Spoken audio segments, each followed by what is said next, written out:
Did everyone see the handouts out on the front table? Everyone got handouts coming in? Good. And we did email the handouts to all those of you who are listening from your offices. They went out Friday afternoon.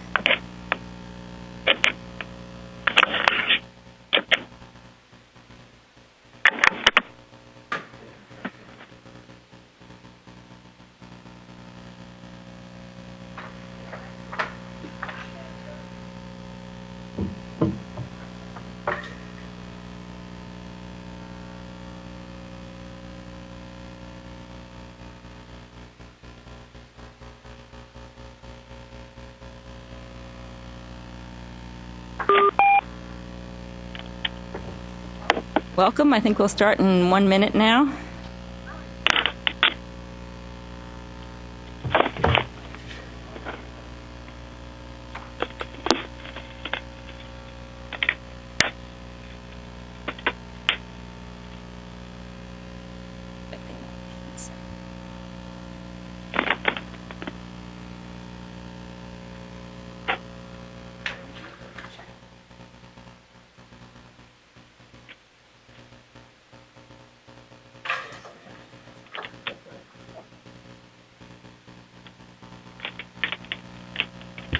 Okay.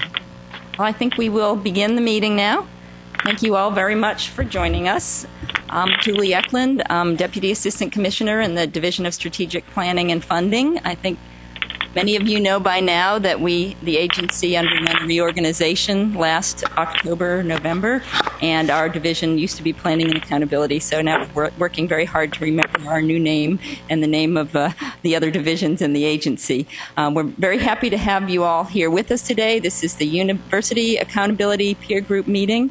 I'd like to just begin quickly with introductions, and then we'll move into our legislative update. So I'll, start to my left, and we'll go around the circle. I'm Susan Brown. I'm the Assistant Commissioner for Strategic Planning and Funding. Joe Meyer, Director of Institutional Research at Texas State University.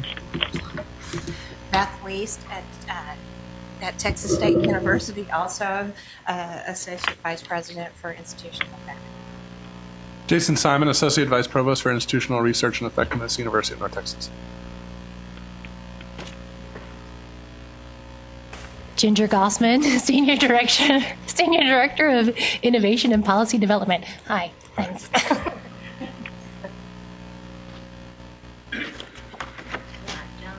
And if you hit the red button, the microphone should work, yeah. Trung Ai Zhang, Director of Institutional Research, University of Houston, Victoria. Leona Urbish, Associate Vice President, Texas A&M University, Corpus Christi. Al Walser, Manager for Reporting and Analysis at UT Austin. Mary Trevino, Associate VP for Academic Affairs, Texas A&M International University. Vicki West, Director of Institutional Research at Texas Tech. Crystal Braden, Director of Accountability at Angelo State. Welcome, Crystal. You don't want to come up and... You're hiding. Oh, thank you. Next. Juan Sanchez, Institutional Reporting, A&M Galveston. John Jones, Institutional Research and Effectiveness, Sul Ross State University.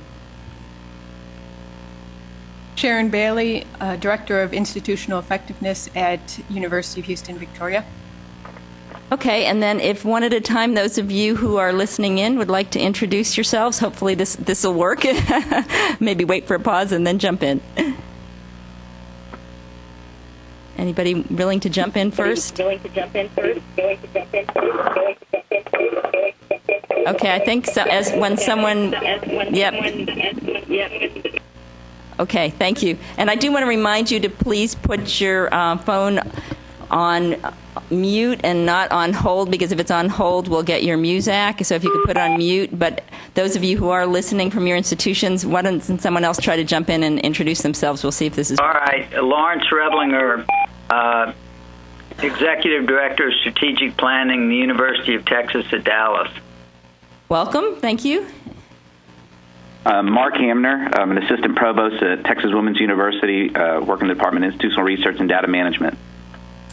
Welcome. Jane Mims, Director of Institutional Research for Texas A&M San Antonio. Thank you for joining us. I'm Jarvis Hampton. I'm the Director of IR here at West Texas A&M.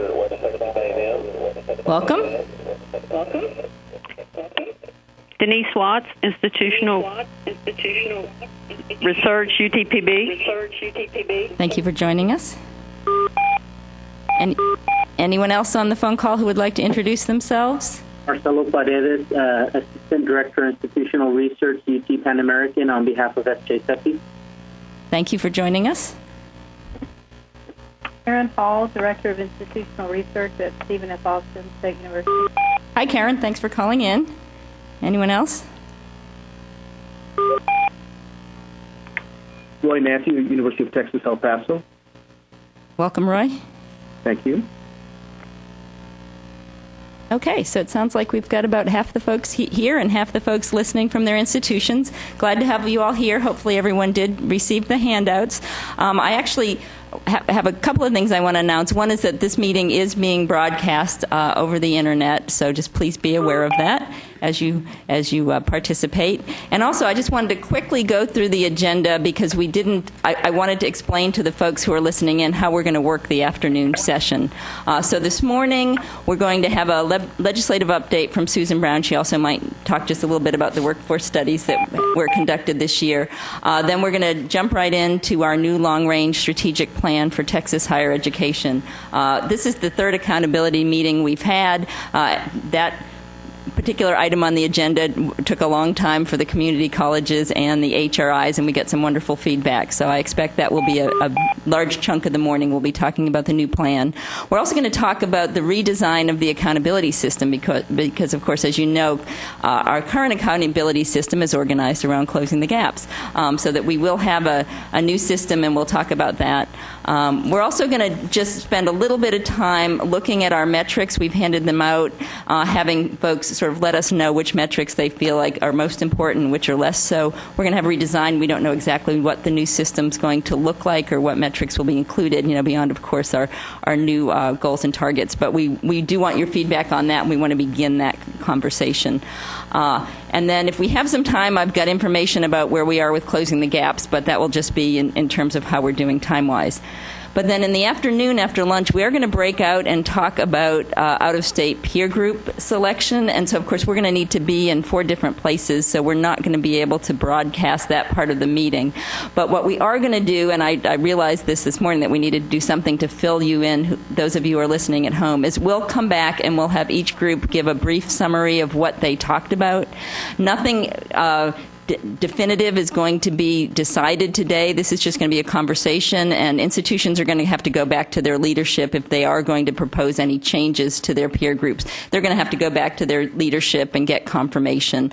So this is just the beginning of the process for the groups to get together, discuss the current peers. It has been over 10 years since the original peer groups were selected. So I did want to let you know that we'll break out into the small group sections, but then we'll go ahead and do a brief summary for those of you listening in, probably around 2:20, and then you can add any quick feedback at that point or send an email to me with any additional comments. And then finally, we're going to have Suzanne Morales-Vale is going to come down briefly to talk about developmental education, what's happening with that. Rex Peebles, who's actually just joined us now, who is the Assistant Director in Academic Quality and Workforce, is going formerly Workforce Academic Affairs and Research. He's going to do an update on what's happening in that division, just some things that are going on, but I'm also glad he's here for the legislative update. And then we'll have a couple of brief updates on our enrollment assistant programs and our Texas Cruise website. So that's the agenda for today, and moving right along, I'm going to turn it over to Susan Brown to talk about where we are in terms of legislation. I will add that she added a few slides this morning that we didn't have included in your PowerPoint, and we'll be happy to provide them to you later if you're interested in having them. Yeah, we won't want to make it easy at all. The coordinating board actually had 3 top priorities. The first one was to get community college baccalaureate programs, and I will talk a little bit more about those in a little bit. Formula funding for universities, and that was to implement outcomes-based funding for the universities. We already have it for the community colleges and TSTC. And then to get tuition revenue bonds. There's other recommendations, which include the field of study and SARA with the SREB. We did actually have a bill filed, 2 bills filed. We had SB 271 by Senator Ellis that mirrors what the coordinating board recommended for the community college baccalaureates. There's also been bills introduced in the House by Representative Davis, which is pretty much the same. That's the 1384, HB 1384. And 935 follows relatively close to those. There have also been, Rex is going to have to help me out on here, 2 or 3 other bills filed that limit the number of baccalaureates, but open it up to 1 or 2 additional institutions, not by name, but by the description that is given. In dental hygiene is one of those program areas. So there's been 2 bills that filed that opened it up to dental hygiene basically in Tyler. Then there's been a couple of other kind of one-off bills. So at this point, none of them have had hearings. So that's where we're at. We've had bills filed, no hearings, but they are starting to get very active, shall we say, on all sorts of issues are coming forward all of a sudden. Outcomes-based funding, the dollars for outcomes-based funding that were recommended by the coordinating board are in Article 11. My understanding is that they're pretty much dead, but they're in Article 11, so, hope springs eternal. So that's the $234 million that was recommended by the coordinating board for outcomes-based funding. The bill that actually seems to be getting momentum is SB 778 by Senator Seliger. And it is outcomes-based tuition, performance-based tuition. It's not funding for the institutions. There are 11 different metrics in the committee substitute, which is not online yet. I found out this morning. But there's a committee substitute. It incorporates all of the metrics that were in the coordinating board's outcomes-based funding bill. So it includes all of those metrics, and then it adds a metric for administrative costs, and I believe there was one more that I can't remember at the moment. And institutions are supposed to set targets, and how that is done has not yet been determined. But institutions set targets, and if they do not reach, they have to submit those targets through the LAR process. And if they do not reach at least 6 of those 11 targets, then they cannot raise tuition more than CPI, more than the rate of inflation using CPI. And it's distinctively says the CPI, not any other inflation. If they do reach at least 6 of those, then they basically have what we have now, which is institutions can set their own tuition rates. So that is, there's a lot of moving parts in that one, and there's been one committee substitute that has been floated. My understanding is that they're going to make more changes to that committee substitute before it actually gets voted. Well, it's actually on the Senate floor at this point, but those changes, that's going to be an amendment to that bill on the floor. So when that happens or how that happens, anybody's guess. Tuition revenue bonds. Okay, here's the good news. Everybody say yay. HB 100 has passed.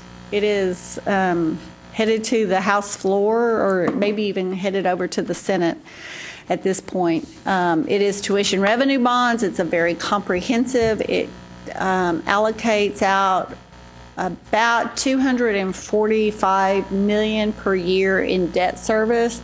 It starts second year of the biennium. So basically in 16, people can get their stuff together. Then the debt service starts getting paid in 17 is how that is set up to work. There were other comprehensive bills There's a Senate bill that mirrors HB 100. We're pretty close. I think it's 250 instead of 245 million. So debt service. So it's pretty close. And Senator Seliger, again, had originally proposed on that side that the money come out of the rainy day fund and just pay all of it. And that went down in flames, and so now he's gone back to covering the debt service. And I think they're pretty much in agreement on both sides. So it looks very promising for a TRB bill to be passed this session. I think that the projects that are being funded in both of them are the same. The amount being funded is slightly different. And so that's really where the only differences are. So you can look at those two bills, one by Seliger and one by Zerwas, I believe. The HB 100 is by Zerwas. And that's where you'd find the actual list and how much they're saying they'll fund and that sort of thing. There are also bills designed to do programs of study so that those get aligned, and fields of study. We know that some of our fields of study are old and need to be updated.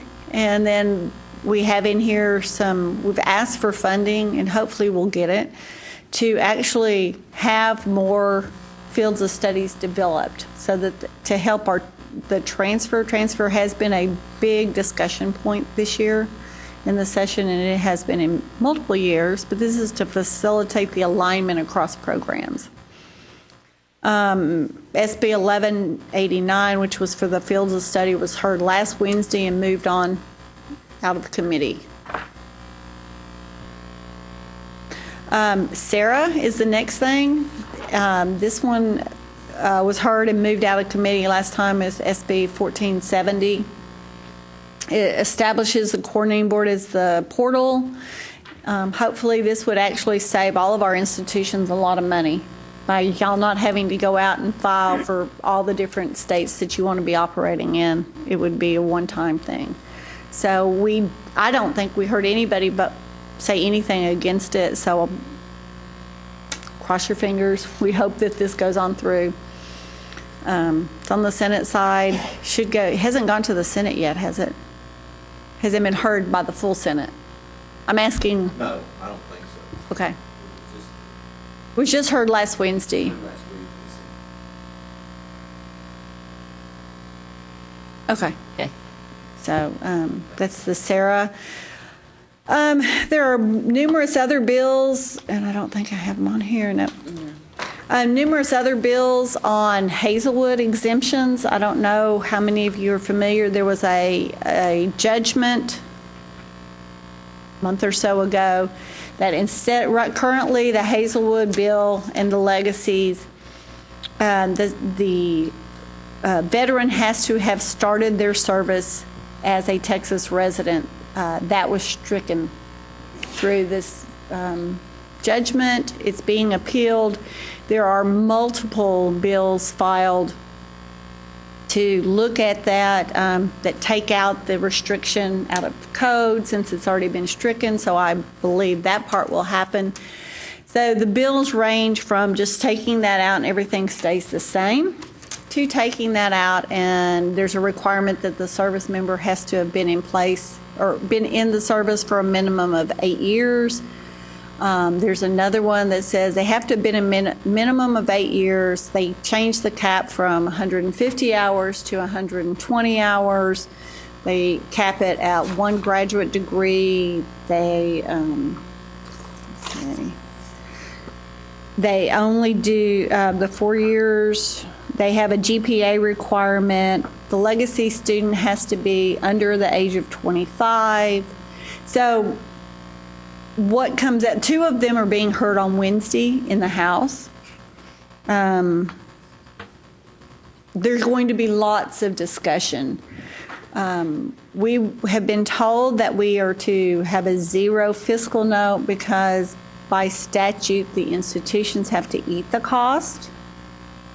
And there is nothing that guarantees that the state will have to pay for any of this. So that's where we stand at this point. We have put in the bill how much the tuition and fee an estimate. Now, I will say that our estimate, we have a low end and a high end, and the low end is up over $1 billion for the 5 years. The high end is probably $2 billion or so for the 5 years. There's a lot of things that we don't know. We don't know how many people live in Texas and started their service outside of Texas. We don't know how many were in service for 8 years. We don't know how many have children that are under the age of 25. So there's a lot more we don't know than there are we know about these students. So we have put things in place, but so if you see a zero fiscal note, you need to be aware that it's a zero fiscal note for that reason, that because those costs by statute have to be eaten by the institution, and there's no guarantee that the state will pay for it, reimburse. So I just wanted to give you a heads up. When you see, we understand that there is a cost, and we have put in there a cost, and we will say that this is the cost that we assume, additional costs that the students will have to, the institutions will have to take care of in our attempt to get the legislature to put more money to cover the Hazelwood. That is what we can do. Are there any other legislative areas? Obviously, 1403 is a big issue. Those affidavit students, and we were at that was heard in border security. It's on the Senate side. Yeah, Senate side on border security last Monday. My understanding is they went with public. They had 157 people signed up for public testimony. It went to about 1 o'clock in the morning. Luckily, I got to leave at 5. They passed it out of border security, and so it's now at the Senate. It basically does away with affidavit students getting in-state tuition. So it hasn't come up on the Senate. Don't know. I don't know. There was a lot of there were a lot of senators themselves that spoke against it. So what happens on the Senate floor, I have no clue. There was a lot of, and it was not just Democrats speaking against the bill. There were Republicans speaking against the bill. There were business people speaking against the bill. There were, so I really have absolutely no clue what's going to happen with that one. Are there any other topics that y'all are interested in that maybe I just skipped through because of trying to get to the highlights? Or any type subjects? Okay. In that case, we will move on. Okay. Going to jump in and talk about the new higher education strategic plan for Texas. I think most of you by now should be aware that there's a committee that has been meeting to work on the new plan. They started meeting just about a year ago. We're going to focus today on the goals and the targets. The group is also going to be developing, or has been working on developing strategies, but because of the nature of this group, we're going to talk a lot about the goals and targets today, get into a little bit of detail on the targets. We just now have a working title that we're putting out there, which is 60 by 30 TX. And basically this title explains in a very short way our educational attainment goal, which is for 60% of all Texans, or at least 60% of all Texans ages 25 to 34 to have a post-secondary credential or degree by 2030. So that's 60% by 2030. So that's the title that we're working with right now. And this illustration just sort of gives you a general overview. Like closing the gaps, we have 4 main goals, and they're here. Or 4 goals, I should say. There are targets affiliated with each. Some have more than others. And so today we're going to walk through the goals and the targets. We also gave everybody a copy of the plan itself. It is a draft. In fact, there have already been some changes suggested since this was published, but this is the most recent one that's been provided, that's been distributed. So everyone does have a copy of the draft plan. Please share it, bring it back to your institutions, send us comments. We're very interested in feedback. We're at the stage now where we're really soliciting feedback. We have a town hall website that maybe Ginger, you could briefly explain that. And Ginger Gossman, who's also working with the committee, has joined us. Maybe you can explain how that works in case institutions want to provide feedback that way. Sure, it's called College Town Hall Texas, and you can just Google College Town Hall Texas, and it will come right up. We post each meeting for the Higher Education Strategic Planning Committee. We post a topic related to that meeting, and there's a space for you to look at any documents that are posted related to the meeting, and also you can post comments as you're watching or ideas as you're watching, and certainly after the fact as well, and we try to reply to those comments the best that we can. Okay, thank you.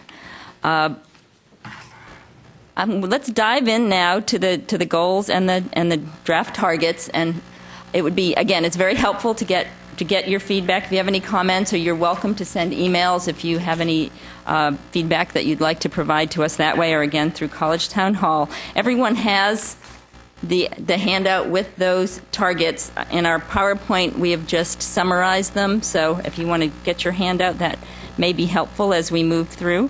And the first one is educational attainment. And for this one, we have interim targets. And what I'm going to provide you, and this was asked at the other meetings, and we'll include it in handouts in the future. I will provide you where we are as a baseline for all of these if you want to write it in, because that may be helpful. And what we will have, as you can see, is we'll have interim targets for 2020 and 2025 for this goal and for the other goals, as well as several additional targets under the other goals. So where we are right now in Texas in terms of attainment is about 38 to 40% of our young adult population, that's the 25 to 34-year-olds, who have a degree or a certificate. Now, we get this data from ACS, but those of you who work with the American Community Surveys data from the census probably realize that certificate information is not collected. They have some college category, which the committee didn't necessarily feel was appropriate, because I think everyone's striving here for completions. They have some college category, and then there are associates on up in terms of that data. So we had to come up with a proxy for certificates, because the group felt it was important to include certificate completions in this overarching goal. So Texas, we just moved up, I think, to 35% in terms of the 2014 data. For attainment, and then we are figuring in about an additional 5%, which with last year's data got us to 38%. It brings us to about 40% with the data we've just received with our proxy for certificates. And that was determined using information about the certificates we've awarded, which of course is collected on the CBM 009 graduation report, as well as looking at some national data that we were able to find about certificate completions. So that's where we are now, and you can see the targets are to hit 48% in 2020, 54% in 2025, and 60% in 2030. This is perhaps our most ambitious in terms of our targets and our goal. If you look at where we've been in the past and where we are aiming to go. So let's move on and talk about the completion target. Does anyone have any questions about attainment, about the goal? Yes. I find it interesting, if you look at the second paragraph on that page 8, and of course this is based upon the 2012 data that estimates 1.3 million in this category that have achieved or attained a post-secondary credential. And the goal is 2.7, so you're looking at a 100% increase. Is that correct? Yeah. Okay. 40 to 60. Yes. But in terms of the population will grow during that time as well. And the committee actually asked us, and that is data that we can, maybe I'll pull it up the committee asked us to take a look at our targets and our goals and how much of the increase we're looking for is going to be through improvements and how much is just going to be the population growing. You remember back with Closing the Gaps, I think we were going to add an additional 250,000 participants if things just continued the way they were, but the population grew, but then the goal itself was to reach 630,000 more additional participants, and we, of course, are close to that. So we provided for the committee some past trend data, where we've been. We looked at best 5 years and worst 5 years for all of these targets in terms of what we've done, and then we provided to them, here's how much increase we need, here's how much we expect will happen just with population growth if we keep the current status in terms of the percent we have for these various targets. Anything else on attainment? And as you know, completion ties in to attainment, and completion is a goal that the institutions will directly impact. And this is the goal that we with the most targets affiliated. I've got a summary of it on the slide, and pretty much in addition to the overall completion goal, which also has 2020 and 2025 interim targets, we're also going to look at, we also have targets for the number of Hispanic completions, African American completions, male completions, completions by economically disadvantaged students, and then we have a target to increase the percent of public high school graduates who enroll directly in a public institution of higher education. So let's go through the list. Let me tell you where we are now.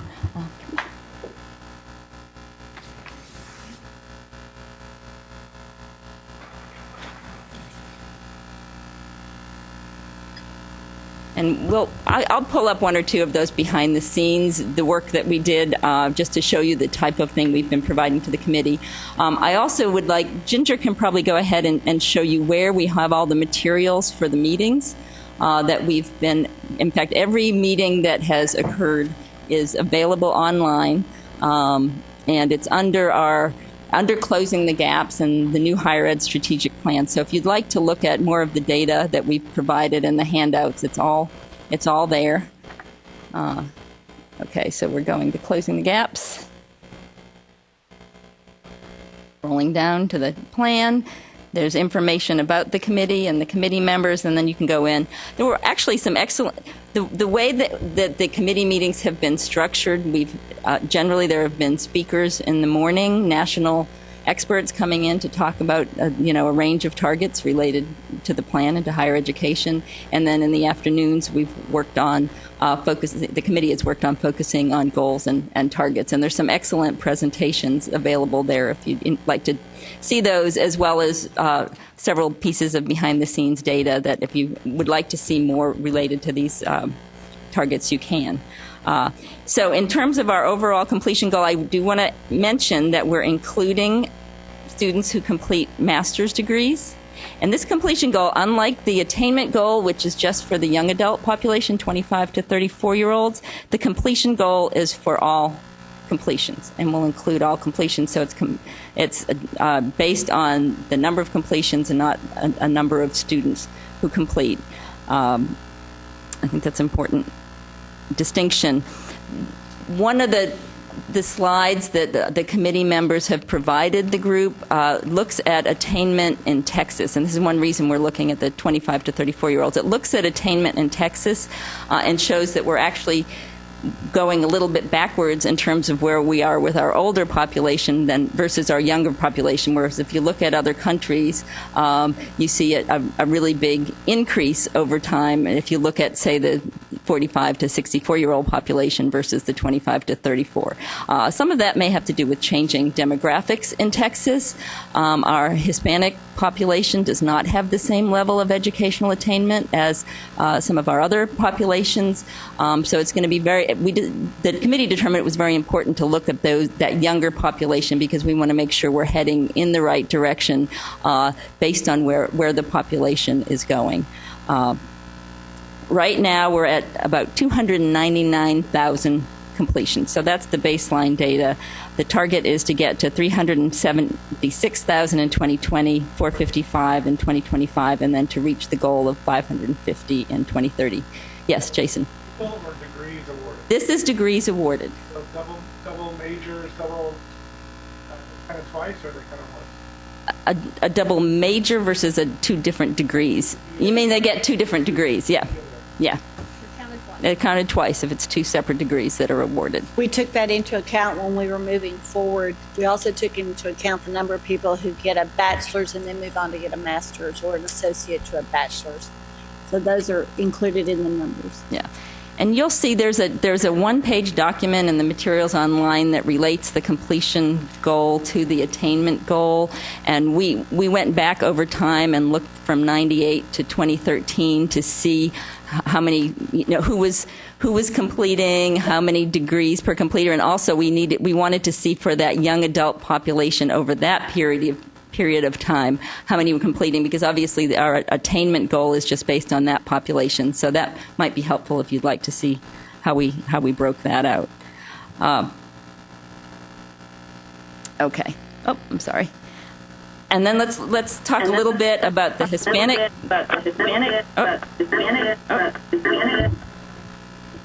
Thank you. I can hear myself. The Hispanic completions, right now, we are at 89,000. This is for 2014. We have the new 2014 data. The target for Hispanic completions is 285,000. As you can see, that is more than half of our 550,000 goal. That's because right now, using a 0.5 migration scenario, we're looking at about 52% of our young adult population being Hispanic in 2030. So that is a very ambitious target. We actually, in terms of how much we need to increase, it's actually a slightly less than the completions rate that we saw, the annual cumulative growth that we saw from 2000 to 2013. We had some really large increases during that period of time in terms of our Hispanic completions, but we need to continue to make progress there, because we still aren't at a representative percent for the population of Hispanic young adults right now. Yes? Well, how will the decision about affidavit students getting in state tuition affect that? Really, affidavit students currently are only 1.9% of our entire enrollment, so it's not going to have a huge impact. Yeah, this is actually a target where we looked at the past data. We provided a 2020 target to the committee, which represented the population, and they said that's just too ambitious. So we smoothed the target over time. So those interim targets don't bring us to parity with the young adult Hispanic population in terms of the completion percentages, but the 285,000 does. So that was smoothed over time, and we're hoping we'll continue to have the tremendous progress that we've had. I have a question. You keep talking about the number of completions. Yes. But your slides refer to the number of students. Okay. It's the number of students that will complete a certificate in that year.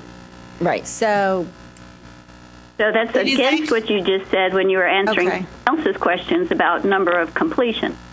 Okay, we should probably correct that, because it is the number of completions.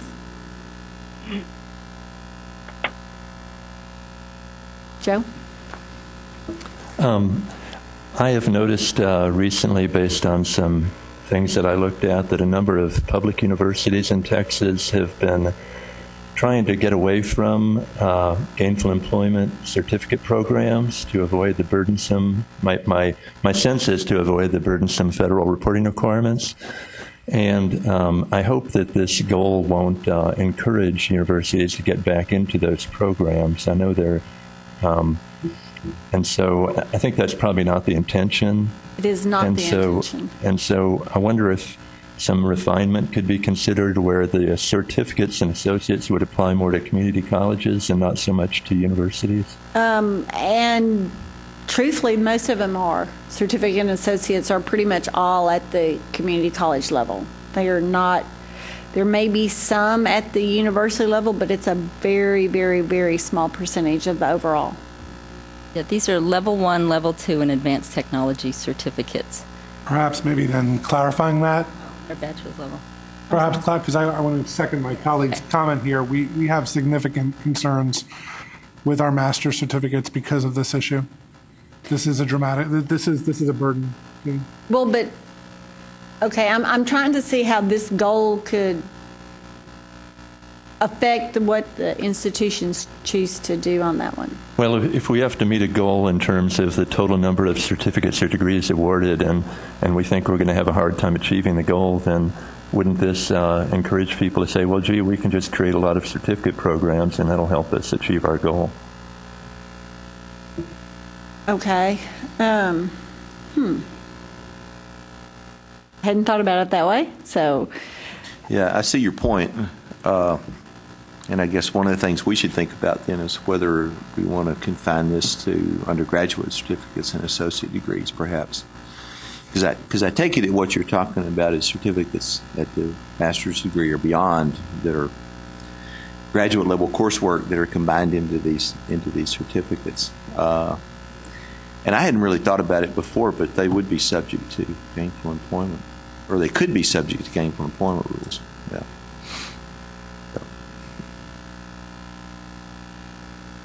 Okay. Any other comments on the overall targets related to the completion goal? I want to applaud something for a second here. The male, sorry y'all, the male metric, I'm really pleased to see us actually putting a line in the sand that will provide some leadership and guidance to the institutions to achieve this goal. We have tried on our campus with mixed results. We're part of a male success initiative, and it sure would help to have a mandate like this behind those efforts to help prioritize funds. So I'm very, very pleased. And I like the fact that you've left it at the gender level, not the gender plus ethnicity. Because for us in our campus, it's all ethnicities. If you're a male, you're struggling. That is true for all institutions. The males, and I have 2 boys, the males just don't get there. So I'm hoping to buck that trend, but and I think one thing we also want to point out is if you look at the language of these targets, you see how it says we want to get to at least that point. We're not suggesting to slow down the wonderful progress we've seen in terms of female completions. So although this is to reach, the way this goal is articulated, it is to reach parity for the male completers, as you can see, at 275,000 in 2030. But that's at least. We would be thrilled if the type of growth we've already seen in terms of female completions continues. And we do know also, for example, in STEM areas that women are their success has been very slow, and it's especially in the physical sciences and engineering and computer science. So we know that women are there are some areas that women are behind, and certainly we want to encourage increased completions in those areas. But you're absolutely right about what we see in the data. It's across the board, and I did do some digging, and we've had this gap for a while. It's a little bit greater now than it was in 2000. It's not a whole lot greater, but it's a little bit greater. So certainly we want to turn that around and not see it continue down that road. And where we are now is about 123,000 male completions out of our 299,000 completions. About 40. I think we're about 42%. I have my calculator with me. And at community colleges, we see a greater gap than we see at the universities, but there's gaps across the board. Okay. In terms of economically disadvantaged students, the committee felt like this was an important target to have, an important group to follow. Right now, we're about 107,000 completions for students who receive Pell. We decided to look at this from the angle of, from the perspectives of student receiving Pell, because we know what that looks like coming in. We have that information. So basically, the way this target is set up is we want the percent of students completing with Pell to be on par with the percentage of students coming in with Pell, because it's not right now. We also know that in terms of our enrollment, we're still a little under, if you look at, for example, some TEA data, a little under in terms of our economically disadvantaged, but it's close in terms of students coming in. We do pretty well with enrolling students Texas has come a long way in terms of access. I think some of this data showed us that there were only 34,000 students in 2000 who came in with Pell. Now we've almost tripled that. In a time we've grown about 1.5 times in terms of our completions. So 30-something thousand completing with Pell. So that's an important target, I think, for Texas to have. Vicki, did you have? Oh, okay. Any questions on that? And then moving into the final target under completion. This is a target that does have to do directly with access. I mean, we all know that you have to have students enrolling, to have students completing, and I think we do not have a participation goal, but it's all included in this completion goal, that it's very important to have students coming in. But what I think everyone has recognized in the last decade or so is how important it is to make sure those students coming in are able to complete, are able to finish a degree or a certificate. Yes, Juan. Out of curiosity, since you're talking about high school students, is there some type of work or activity being included with high school's public education system in order to try and work on this percentage, on this figure? We have Advise Texas, which is one where there are advisors that go out to those high schools that have low sending rates, low matriculation rates. And so we're hoping that helps. We are still, because we're just at this point, the plan we're working on the strategies, and I assume that some of those will be obviously working with K-12. You can't get more of them in if you can't work with the K-12 in your area. So that's obviously going to be part of it, in getting some of the information out to students, especially with the endorsements and the changes with HB5. And I mean, there's a lot of moving parts right now. And one thing I haven't mentioned, but I think it's important to mention, is that as with closing the gaps, this will be a living plan, and there's interim targets at the 5-year points, but we will look very closely at where we are with all this data, especially at those 5-year points, every year. But as with closing the gaps, it wouldn't surprise us if there are some targets that get reworked when we see, hey, something's changing in terms of the economy, the population, what's happening in higher education. We've seen how much change has happened in the last 15 years, and I'm sure we'll see a lot more even than in the next 15 years in terms of higher education. So as with closing the gaps, I think staff and the committee recognizes that it's going to be critical to revisit all of these goals and targets as we move through, and to be open to adjusting as needed. Yes? I realize it's getting into, I think, an area that is a little bit more critical and probably deals more with legislature than anything else. But with respect to obtaining these objectives, has anyone raised the issue with regards to the implication with regards to border security and what implications it would have on obtaining these figures?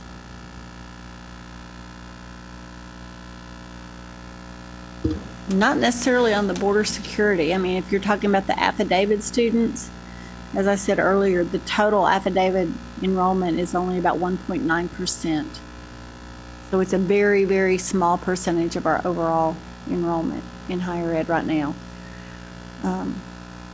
So, yes, it could make a difference, but it's not going to be the deciding factor probably one way or another. Yeah, and we've looked at population projections, and we know some of the population grew differently than people were anticipating in 2000, and that's part of what I was talking about that we'll revisit.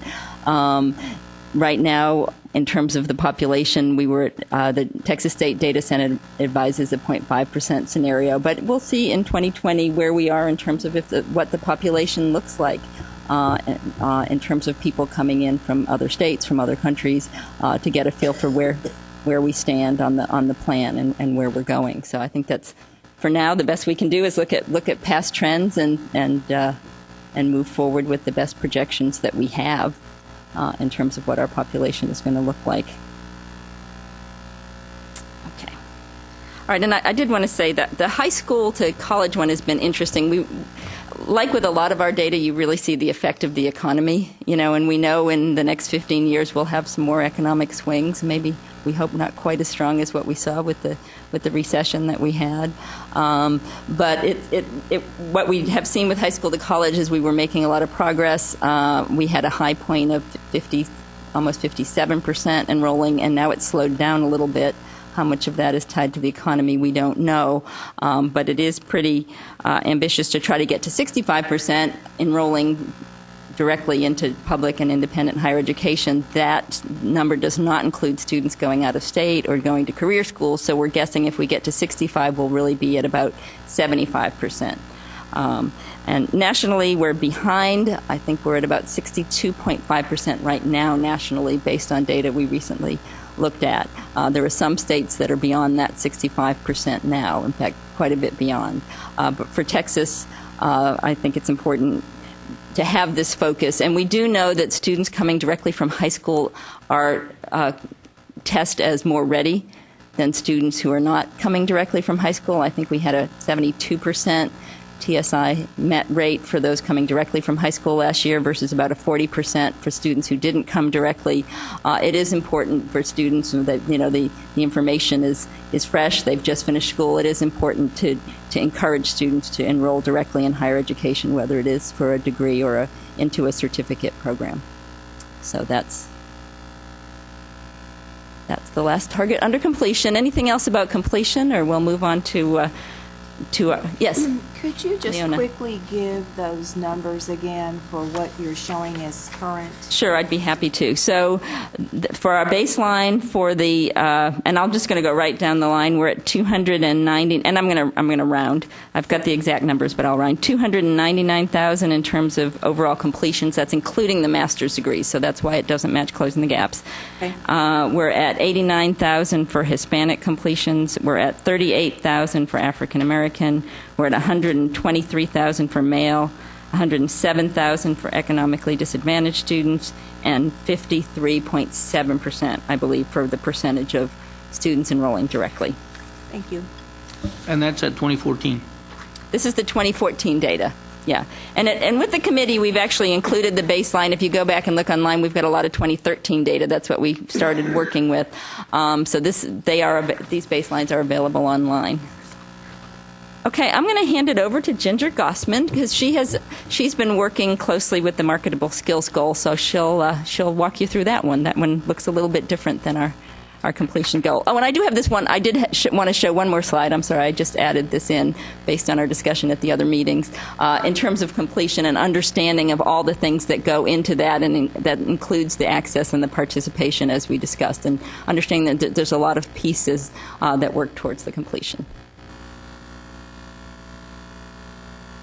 Thank you, Julie, and I'll ask Rex to chime in if at any point that is a good idea. So the marketable skills goal is the one departure from hardline data in the plan, in the new plan. And the goal is that by 2030, all graduates from all Texas public institutions of higher education will have completed programs with identified marketable skills. So we do have targets that align with the other goals, 2020, 2025, and 2030. But essentially, we imagine that this goal will be fully implemented by 2020, meaning that your institutions will have created the process to identify marketable skills, implemented that process, and gone ahead and identified those skills, and also begun to update them on a cycle as needed. And so the 2025 target and the 2030 target are really just an update of that cycle. Yes. Just a suggestion or a request. We have our academic programs on a regular review cycle. This would probably be the ideal location where you would bring in corporate partners as part of that review. Not all of our programs will be up for review by 2020. So if we're going to have a cycle of implementation, you might want to give us a few extra years to ensure that, given the 7-year cycle, we get through all of our academic programs. So maybe you establish a benchmark target for 2020 based on the number of years that we would have, and then by the time we get to 2025, it might be more realistic. So I will say we talked about that early on about having this look more like a rollout, but our committee felt strongly that they felt institutions were up to the task by 2020. So we can take that language back as a suggestion to the committee and see how they feel about that, because I think that's reasonable. I mean, I'd be curious to hear what other people in the room think, but. Are those of you who are listening in also any comments? How many of you are on a regular cycle? And for your programs, I mean, you're all on your 7 year. Oh, okay, you're all in your SECs. Okay. Your SECs in here. And the CB. Yeah. I apologize, I'm not as up on that. Okay. I'm glad to hear that, actually, because well, that's good. If you my said division no. gets those things. So, yeah. So. Well, perhaps we can finesse the language to say by 2020 or the soonest cycle for each program. Yeah, some way to address that so it's reasonable. Yes. So that is essentially. Oh, I'm sorry. Go ahead. What about programs that don't have obvious corporate partners, like the English program? Well, we actually think this goal is ideal for liberal arts in particular, because and the humanities, because those programs translate skills to students that are highly valued in the corporate world.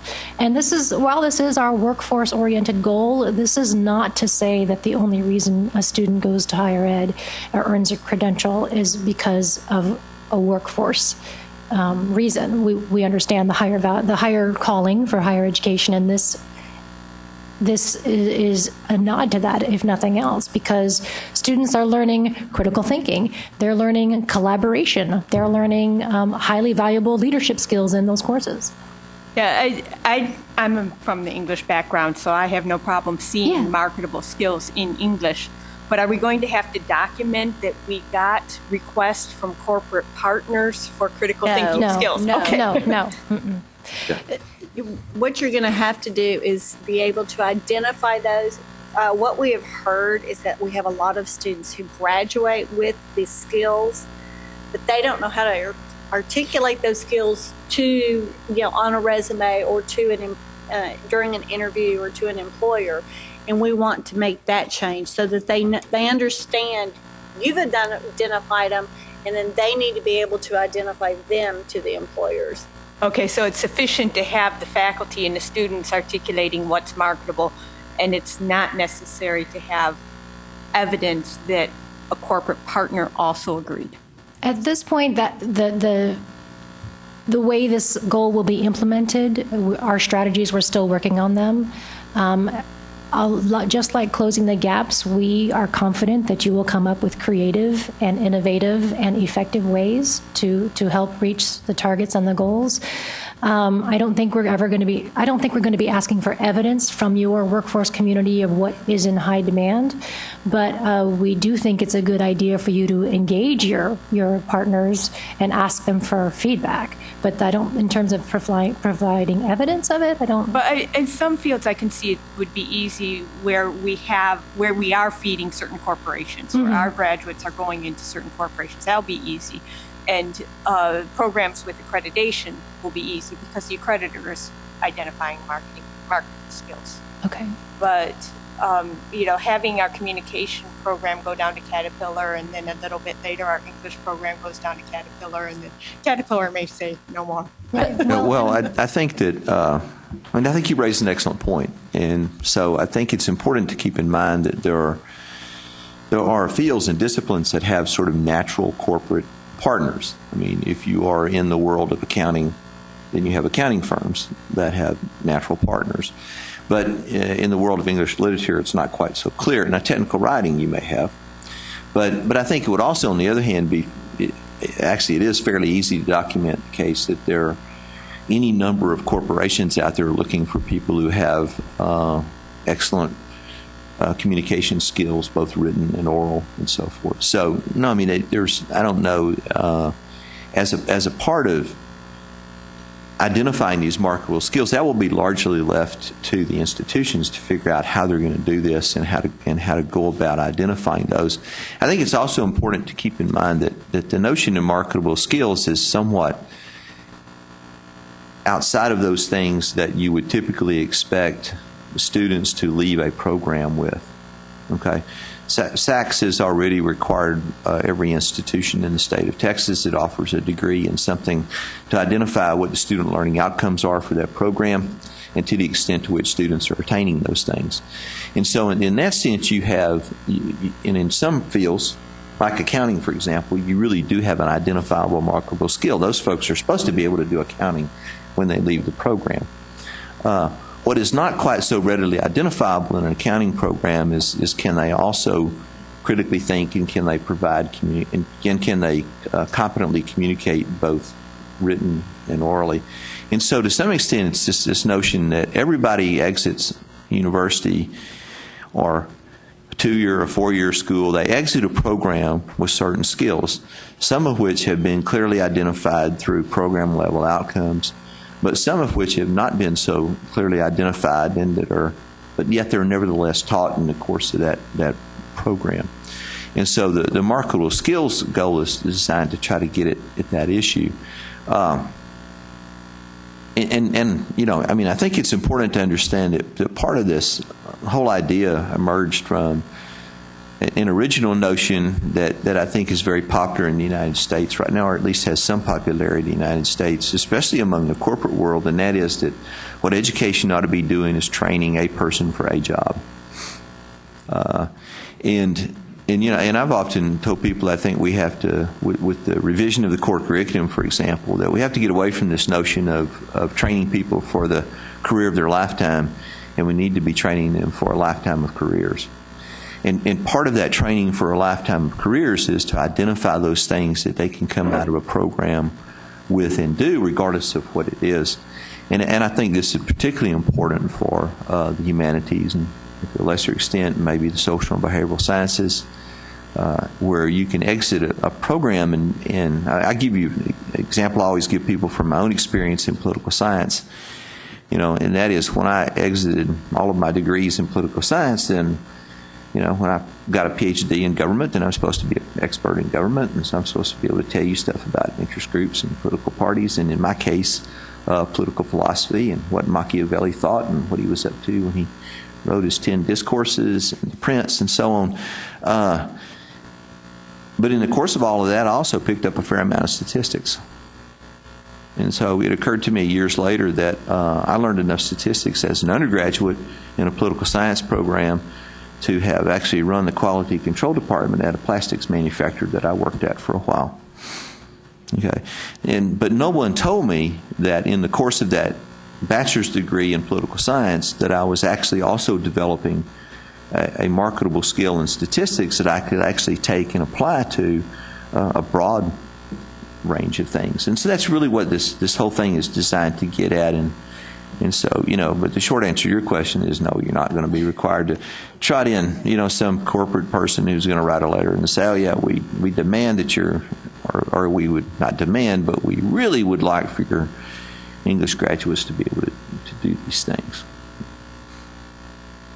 But thank you for the question. We're so close to this that it's hard for us to imagine what folks might be worried about or concerned about when they hear the goal, and we're not interested in that kind of documentation.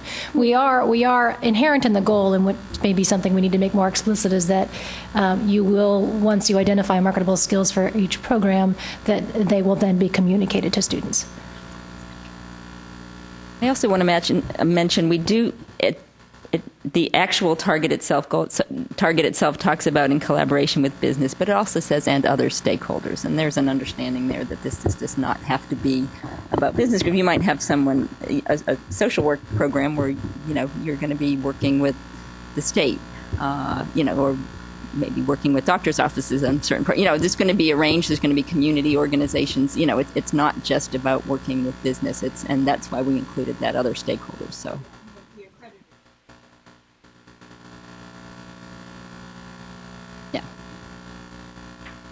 I also guess an overarching question is the integration with the, and I know it's really a black box with the Higher Education Reauthorization Act that might be coming down the pipe too, but has the committee also looked at some of the ramblings and rumblings going on there to see if that would inform some of the thinking and structure here? No. I think that's not in any conversation that we've really been part of. I mean, they are paying attention to headlines, so certainly, as we'll talk about in the next goal, related to student debt, but also this marketable skills goal. There's been a lot of headlines in the last 3 or 4 years about, employers looking for skills that they claim students are not bringing to the table. And I think it's just a matter of helping students understand you are taking those to the table. Let's show them what we can do, kind of thing. Yeah. I have a question. On the marketable skills, part of me doesn't even want to ask, but I'm kind of curious to know what the thinking is in terms of the, so it's one thing to say this program has marketable skills and these people graduated from this program, therefore these people have those marketable skills, and then we could just call it done. Or you could start to get into a conversation about level of achievement and quality and this sort of thing. And I guess I'm wanting to know, I don't see that kind of language here at this stage, and it'd be a pretty tough task, but where's the committee in terms of thinking about that? We haven't had a discussion about getting into that level of assessment once this goal is implemented. I think the spirit of it is obviously that every program we'll be offering is going to be a high quality in Texas, and that students who come away from those programs will have the same level of mastery, as you will, if you will, of those skills. But I think the larger spirit of the goal is that once these skills are identified, that you'll work with students to help them understand what they are and how they can be applied in a real world situation, whether it be in their personal life or their professional life, but just help them understand you really are walking away from this as a very as a valued person in the wider citizenry, but also in the workforce, and here's how you can demonstrate that on your resume. I mean, if you've ever helped someone write a resume, someone who's your peer, you'll find that we have a tendency to undersell ourselves, and we're not really good about including on our resume all of the fantastic things that we can do. So I think that's the larger spirit of the goal. But that's a good question. Thank you. Yeah, and we're kind of assuming, well, we're not kind of assuming, we are assuming that these things are already a part of the program and that they're already being taught. In other words, we're not making the argument that this is something that needs to be added to what you're already doing, by the way. And so, but in some respects, it may be, like the identification of student learning outcomes 20 or 25, 30 years ago when all of that movement started. And that is, I would argue that, student learning outcomes have always been in courses. Now, we might not have called them that. We may not have been explicit about them and then explicitly assessed those things, but they were always there in some form or fashion. And so a lot of what the assessment movement has always been about has been actually drawing out what was already there and then measuring it. So I think it's important to note that these are things that we assume that are already being taught in that program. It's just that they have not been necessarily made explicit. And so what we're going to be asking folks to do is, as Ginger pointed out, is to make those things explicit and make it explicit to students in particular that this is what you'll be graduating with. I have been asked by a couple of committee members from time to time about how we will know that this is being done. And my general response to that is that, we just need to take the institution's word for it. At this point, because again, I think it is something that, we are assuming these things are already there. It's just that, it's like the statistics that I learned. That was a part of the program and had been for a long time. It's that wider application that was not made explicit to me at the time. So it's not as though there needs to be something added on to what you're already doing. It's just a better identification of what you're already doing. And again, I would expect that probably some of this stuff, even though identified, is probably already showing up in assessment of program, student learning outcomes and course outcomes and that kind of thing. So. And that maybe, are there any additional comments about the marketable skills? Well, we're not quite done. Oh, I'm sorry. I'm sorry. You have the last piece. Yes. No, this has been a really good discussion. And so there is one other piece to the marketable skills goal. The Second target is that we will monitor our placement rate, if you will, of students in the workforce. So maintain the percentage of students who are found working or enrolled within 1 year of earning a degree or certificate.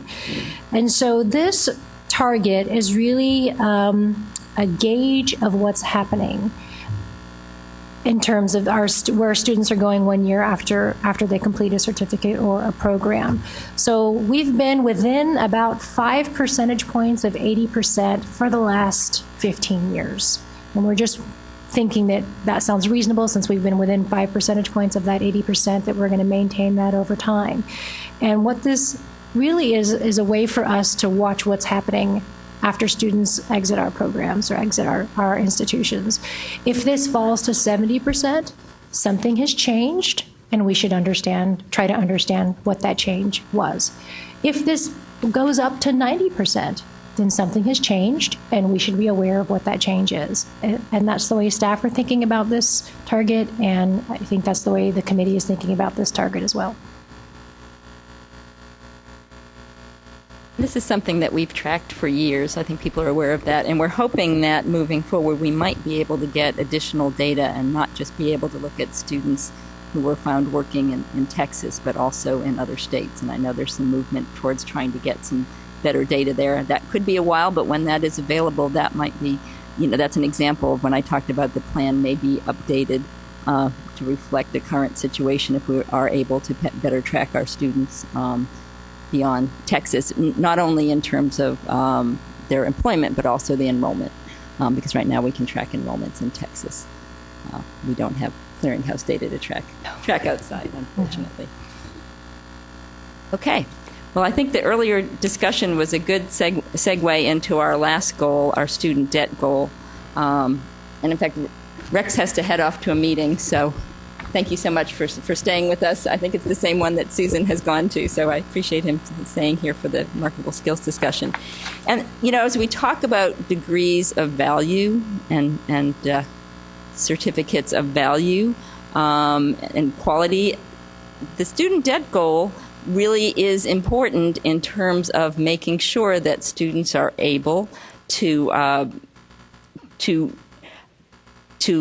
complete a degree or a certificate and then find a job that does reflect the quality education they've received, and that related to the amount of student loan debt that is reasonable, so that if students aren't in a program of value where they're gaining skills, they are probably going to struggle when they leave school and go out to find a job. And then that's going to be reflected in terms of their loan debt and what their initial salary is in terms of this ratio. So maybe that's not the best segue, but I was thinking about that as you were talking about the value to a degree that there is in this student debt goal. There is a reflection of the value of the degrees students have. If we have more and more students gaining degrees, but they're able to go out with those degrees and aren't able to earn a good wage and be able to pay off their debt, that will tell us something about what's happening in the workforce. It might not be something about the quality of those degrees. It might have something to do with the economy, but it is an important thing for us to look at.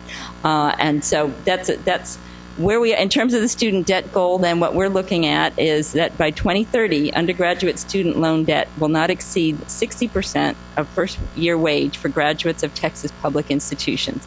So this is basically a ratio, and where we are right now is just about at 60%. So this is what we've kind of referred to as a maintenance goal. We understand that nationally there have been some really large increases in student debt. Texas has actually stayed pretty steady, and the goal is to keep it that way, to not have a situation where we have escalating debt and students unable to go out and find jobs that allow them to pay off that debt. And I see Paul Turcotte has joined us. He's worked very closely on these goals with the committee. Paul, I don't know, do you want to come up and be here for the discussion? Basically, the four main staff people that have been working with the committee, we each have kind of adopted a goal as our own. I work with completion, Ginger works with marketable skills, Susan's worked with attainment, and Paul has worked closely with the student debt goal. So I'm glad you were able to come down and join us. So basically, the goal and the interim targets for this are to keep it at 60%. This is for undergraduate degrees. You see it says undergraduate student loan debt. It's only for students who have debt. So in this goal, we only include students who have debt. We look at first-year wage tracked to those students we are able to find working in Texas with our wage data. So, and it includes community colleges, TSTCs, Lamar's, and universities. And I think we're at about 72%, Paul, is that correct, for the university ratio, and about 36% overall for the two-year college ratio, but that averages out to about 60%. And Paul can give you a little more detail on the methodology for how we actually do this. It's not exactly an average, or a median, but it's close. Yeah, it actually is a median. All we simply do is take each student that graduates with debt, and we take their loan amount, and we divide it by their first year wage, and then we line all those up in order and pick the one in the middle. Yes, so that's the way we do the median. Yes. So why exclude students that don't have any debt? I mean, isn't that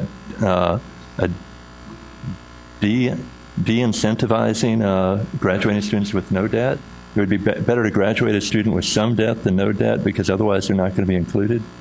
So we actually we have another target down into the goal here that addresses that. The last one on the list. Our last target. And so the committee, I guess, felt that it was good to, and it was comparable to look at students with debt. That there can be a fluctuation between students who do and don't have debt, and so it might blur the goal a little bit if we included those. And so they went for this particular option, but we could have gone with a mixture. We just chose to keep it cleanly with students with debt. Yes, Jason. For your median source of data, are you using the TWC earnings potential, or are you using measures from college measures? We're using TWC. Which feeds college measures. That feeds college measures. So we could look at college measures then to get a baseline for... And actually what you should be, we've got Texas Cruise data, which we will show you at the end of the day, which is actually the data, and I believe the methodology that we use for this is comparable to what's in Texas Cruise. And we do the first year. And Texas Cruise, we track out over 10 years, but because we really wanted to have immediate data, we didn't want to wait 10 years to see what ratios were. We used the first year data. And it includes all debt that we have available to us here at the coordinating board. So it's federal, it's the state debt. It doesn't include, say, parent loans, parent plus loans, or private loans, but the debt that gets reported to us on the FADs that we... But you'll exclude students who depart the state, correct? We're not going to be held accountable for... Are not able to find... So they would just be excluded. Right. Yeah. Great. Yeah. Pretty much the wages are limited to the wages reported UI. And Gabriella Borkeman has joined us too. I might ask her to come up, and Gabriella has worked closely with that data for several years. Thank you. Yes. I just want to reiterate, I think it's a mistake to exclude students that have no debt. I know the Common Data Set does that, but just because the Common Data Set does it, I don't think that's a good reason. And I think it inflates the figure, the indebtedness of university graduates for public members of the public who look and see what the indebtedness is if you're only including students that have debt. But don't you think it deflates? Artificially deflate if we include those who don't have debt, because you are going to have the denominator including people who have no debt, so it decreases the debt. Well, I disagree. I think if you include those that have no debt, then what you're getting is average debt. If you exclude those that have no debt, then you're getting the average debt of those that have debt. Which is, if I have that, that's what I'm interested in. I'm not interested in those who have no debt. I'm interested in those who have debt. I think it's a different point of view. Yeah. Would it complicate things to add one more statistic, one more line? I mean, who wants more data, right? I think that the conversation's probably going to be a little bit better if we can wait and have it and when we get to the second target on this goal, and then it might make some sense on how we've accounted for it. We haven't actually taken our eye off of those who graduate without any debt. They're included in the plan. I see your first goal is those who have, 60% of those who have debt, and your last goal is the ratio of students with debt to those without debt. Right. And it seems to me if you take the two together, you can just do some simple math and get the new number. Right. And the other thing I do want to mention, just because something isn't included as a target doesn't mean it's something that we won't be looking at. And I'm sure that's something that we will continue to look at. But we'll be happy to bring your comments back to the committee. And that's part of why we're here, is to get your comments and your feedback so we can provide them back to those who are working on the plan. Yes? Since you're including only students that have debt, and you're looking at economically disadvantaged students, I would, with respect to the targets that you're looking at. Well, not in this one. This will be any student. But in the previous we have an earlier in the target. Previous target. We have an earlier target that looks exactly. at that. Yes. I would imagine that this directly affects those students that are economically disadvantaged by virtue of the fact that that's really who you're targeting with respect to those that have this debt. And I will tell you, I recently attended a conference that dealt with Hispanic students. This was a very critical issue for them because they're economically disadvantaged to begin with when they come in, and they're leaving still at a disadvantage by virtue of the fact that they're carrying this debt with them. And so that's why I raised the question concerning the target with respect to economically disadvantaged students and increasing that percentage of the completers, because again, it's something that is very critical for them. And it's not just Hispanic students, it's other students as well that fall into that category, African American students as well. And this is an extremely critical issue. Thank you. Julie, I'm sorry, I'm the perpetual pest today, I guess. No, is the clock reset upon earning of an associate's degree? So we're a very high transfer institution, so we can't control the debt loads of students that are coming up prior to getting to us. Well, one thing that's important. So how do we moderate this figure for transfer institutions that don't control their destiny? One thing that's important to remember is this is a statewide plan, and these are statewide goals. So it is important to see how we're doing statewide, whether a student has been at one place or two. They're going to have the amount of debt that they leave with, and in terms of when they're going out into the workforce in the state, So I think that would be my first comment. And then, Gabriela, I don't know if you can speak to technically. The idea behind this. We need you to come to a microphone. Oh, yes. Could you grab a mic over there? Hello? Yeah. So basically, that student has to pay the debt no matter where they earned it. So it doesn't matter if they earn it in two places or one, they still have to earn it at the end of the day.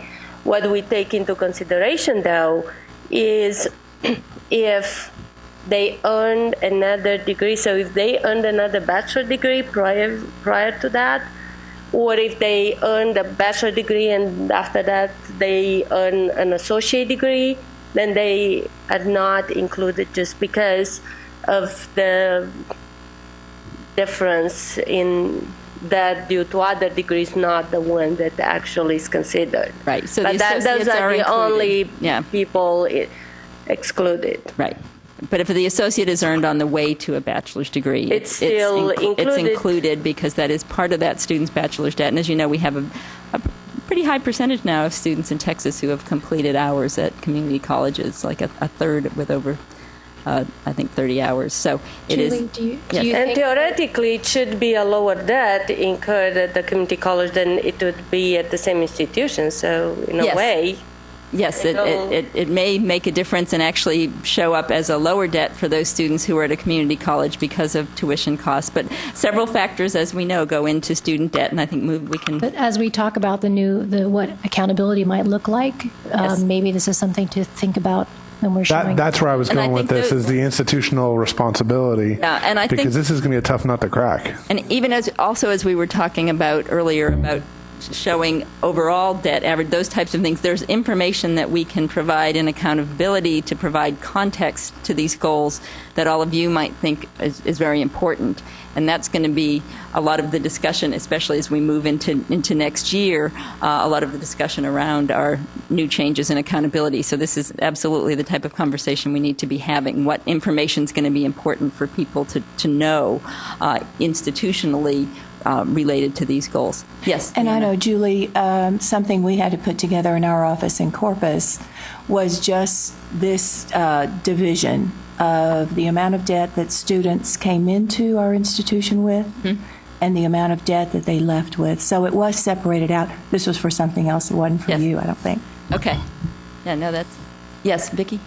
Can you talk just a little bit about the other side of this target and how income is? Who falls into this? What if you're in graduate school? Okay, so this only includes students that we find working. Gabriella, if you want to talk about that. So you are looking at the highest degree. Okay, so if you are in graduate school, then, first of all, you graduated. You graduated in 2013, we'll look your income for 2014. For a whole year. This goal is only and undergraduate. our methodology requires that person to be for inclusion to work at least 3 quarters. So we don't want to include people who just work the quarters so they have very low income, because that won't tell you anything. So if you go on to graduate school, you won't have income in those 3 quarters? You may have if you worked the whole year. But for this purpose, probably it will be included. But we have other target or something somewhere else where we have students separated by working only, working and being enrolled somewhere, where the assumption is maybe they don't work full-time, which we don't know if they work full-time or part-time. But again, if they are in graduate school, they can have a full-time real job. They may not. So I'm trying to figure out, are they in the equation or not? If they worked at least 4 quarters. Okay, if they didn't. Okay. So it's only if they were working. Correct. Yes, if they don't work at all, they don't earn at all, they are not included at all. Or if we can, if they were out of state and we can't find and them, they're not that included. is for everybody. If somebody is not found working at all, then they are not included in the calculation of average or median or whatever statistic we do for wages.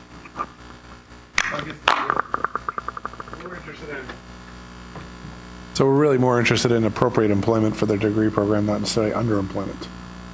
But you would get the effects of underemployment. Yes, if someone is working the full quarters, all 4 quarters, yeah. And when we see a lot of variation on this goal, we see people coming out with, making large salaries and with very little debt, and vice versa. As it may not surprise you. We know that over time, some degrees, when students first come out, they don't tend to make as much as they do over time. For some of those liberal arts degrees, we see real increases when we look at our 10-year data, 10 years out. But we also, this is an overall state median. It's not looking at it by program area. It's just, and as we said, we're at about 60% now. It's a great indicator to see, hey, are students really getting into more debt, or are students getting out and having trouble finding jobs with the degrees that they have? So it's a wonderful thing, we think, or it's an important thing to track, because it says a lot about what's happening to those graduates. And if we see some real fluctuation, it will tell us that, hey, something's going on, especially as we look overall. You might think, well, it's not very ambitious to keep it at 60%, but as we look at how much student debt has grown, nationally, and I'm sure all of you have seen the headlines. Or even in Texas. Or even in Texas, we think keeping this to a 60% ratio is important. And maybe debt will get higher, but students will make more because the economy's better and they're coming out with strong degrees and able to go out and do well. I'm going to, just as we move on to the next couple of targets, I did add this slide after speaking to the first couple of groups, and this is something that we've shared with our committee. And one thing about this particular goal is in fact, the whole plan itself is very student-focused, and I don't think I mentioned that, but you're probably all kind of realizing that it's about students, it's about their debt, it's about them understanding the marketable skills they leave with, it's about getting them through degrees and certificate programs, it's about having a population that's better educated than the one we have now. But in terms of the particular debt goal, we've talked about that really there are three major factors that contribute to affordability and the amount of debt students have. And some of it has to do with the state policies, state formula funding. Some of it has to do with the student. Students can make a big difference in terms of the amount of debt that they leave school with, or the choice of degrees, and it has to do with the institution, and has to do with helping students get through efficiently. It might have to do with good advising relating to borrowing or to efficiency of completing programs. So I just wanted to share this because I think it's important to understand that we see that balance, and I think this particular goal really will give us a window into all of these things. Before I move on to the next target, which is the semester credit hours that students attempt as they earn a degree, as they earn an associate or bachelor's degree. And this one is just about degrees. It's not about certificates. And it's to decrease the excess semester credit hours that students attempt when completing that associate or bachelor's. Right now, we're at around 25 SCH. And we're looking at, and that's with several things factored. We're looking at bringing it to 12 in 2020, 6 in 2025, and 3 in 2030. That seems very ambitious, but what I wanted to talk about a little bit is our methodology for doing this. We do not include developmental education. We do not include dual credit. We do not include credit by examination. So if a student comes in and gets AP credit or gets CLEP credit, that's not included. So what we see is that we do have some balance here. You have students, yes, we know we're over this amount now, but we also have more and more students who are coming in already with credits, and that goes into the calculation of how many hours. So we have some institutions who are pretty close to where we are. In fact, they're below some of these targets. Those are institutions where we think there probably are a lot of students who come in with hours that they've completed already. We have some institutions that are quite a bit over, but this is for overall a state average, including associate degrees and bachelor's degrees, a number of excess hours towards a degree. And this is obviously something that students can impact and institutions have an impact on, but if students get through more efficiently, they're less likely to graduate with as much debt. So, Paul, did you want to add to that? No, I thought it was very well covered. Does anyone have any comments or questions about this? Julie? Yes. I was just curious, since apparently some preliminary analysis has been done with regards to students with debt, yeah. and Leona, you may have some information, I don't know. I was curious whether you had taken a look at a breakdown ethnically of which students carried that debt with them. As I mentioned earlier, with respect to dealing with economically disadvantaged students, I would tend to think that the majority are going to be minority students, and so I was kind of curious about that. We haven't looked at that yet, but it's something we can look at, and I think, we know that a lot of our economically disadvantaged students are minority students, but we didn't look at the breakout. We were really focused overall on on students with debt and wanting to keep that to a certain level. But I think there's a lot of disaggregation that we will want to look at with all of these goals, and certainly we appreciate any comments or suggestions related to that. I did want to mention that this the way this is calculated, we look at the actual program length, so what's required for the program. It's not just based on the 120 hours or the 60 hours. So the number looks a little different, say, than what you would see from when we run this overall, because we, student by student, we do look at what's required for the program, and if a student has 2 degrees, then we accommodate for that in the calculation. Correct, Paul? Yeah, but if they change majors and just earn 1 degree, obviously, and took extra hours, that's going to be in those extra hours would be included. Yes, Joe. Julie, did you consider, because there's so much of a difference in the hours required for an associate's degree compared to a bachelor's degree, did you consider doing this as a percentage of the required hours rather than just a number of semester credit hours over? I think generally we've just looked at this as a number of hours. We haven't looked at it as a percentage. And it really, I see your point, but it really comes down to a number of hours that the student has to pay to complete the degree for whatever cause. And so that's why we included the number of hours and not a percentage. And plus, we would not know exactly how many hours transferred or how many hours exactly applied for a degree. So we don't really know that. We just know the student paid so many hours. Yeah, it could be very challenging for students. So we may not have the data to do more than that. Yes, Leon? If I can just respond to Juan, we can talk a little bit later about this. We are doing some studies where we're taking a lot of different strata of cohorts and following them through for a number of variables, and that's one.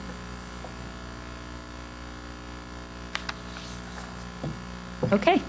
Well, let's quickly move on. We're almost finished. I do want to make sure we have time to talk about the accountability redesign this morning. And the final target, we talked about a little bit earlier. This just looks at overall limiting debt so that no more than half of all students who earn an undergraduate degree or certificate will have debt. And this is similar to our overall goal in that it is a maintenance goal. This is about where we are now. In fact, we were at 49.9% for 2014. It's something that's remained fairly steady, and the target would be hopefully to be able to keep it at that level so that tuitions and fees that school is affordable enough so that those students who want to work have the ability to cover, will be able to do so at the rate that we've seen now. But we're certainly open to any discussion about this. We've had some rich conversations with the committee about this. Or rich maybe isn't the right term. Sorry. We've had some good discussions. On the notion of all three of those, yes, I think adding something about student debt, we applaud that. You mentioned some things. I think there's a lot that we will need to fix, though, as we go, because I'm not sure these are the right measures, and maybe you aren't either. I don't know. I won't speak for you. But having something in here. But you mentioned 2 or 3 things. One of them is, like the last one, doesn't have to do with program mix, and maybe a school that's strong in engineering, they're going to have an issue. So when we break it down to the university level or the school level, some of those are going to need, when we get to that stage, and I believe we will, then we're going to need to look at them. You mentioned that tripod. Mm-hmm. So one of the things that this could drive, if we do it right, mm-hmm. is that notion of we're trying to do retention and all that. So we're competing with each other, and we're trying to provide the best rec center we possibly can and all that. And right now, schools have no reason to measure that against how much are we adding to their debt when we do that. And I think that's something all of us could use some time looking at. Yeah, and thank you. I do think it's important to remember that these are statewide goals, but certainly we can, they're not institutional goals or targets. But I do think for all of you, I know you are interested in this data for your institutions, and that's part of our conversation about accountability and what types of maybe contextual information will be important for you to have related to your students. So that's probably a very good segue. And thank you all. And you are welcome, again, to send us comments. You can put comments in through the College Town Hall web area that Ginger showed you. Feel free to bring the draft plan back to your institutions and share it. How many of you have been listening in on the meetings? One, yeah. Most accountability. The other folks we've talked with, there's usually just a couple people in each group who have been listening. And Vicki, is there anything you want to add, having listened in? It's been a really worthwhile process to observe and be a part of. I think that we've got a good balance of people from higher education, from the workforce. We do have the folks from higher education are folks who are not currently working in roles in higher education. So, for example, Larry Faulkner, the former president of UT Austin, is the co-chair, but there's no one who is, for example, a president, because I think it would be very hard for someone to separate out the statewide interests from their institutional interests. So the folks from higher ed institutions are people who are generally retired from those roles, and we do have people from business. We have people from K-12. We have a former TEA commissioner. We have a couple of former coordinating board members. No current members. The plan right now is for our board to be presented with we've done updates at every meeting, but for the final plan to be adopted in July. So now would be the time if people do have comments or suggestions that they want to send through. Now is the phase that we're really trying to get institutional input. We've been trying to present the plan as much as we can to this type of meeting. And that said, we're just about where the community college group was when we finished this up, and we want to just spend a little time beginning the conversation about our accountability system redesign. Okay. Thank you both for joining us.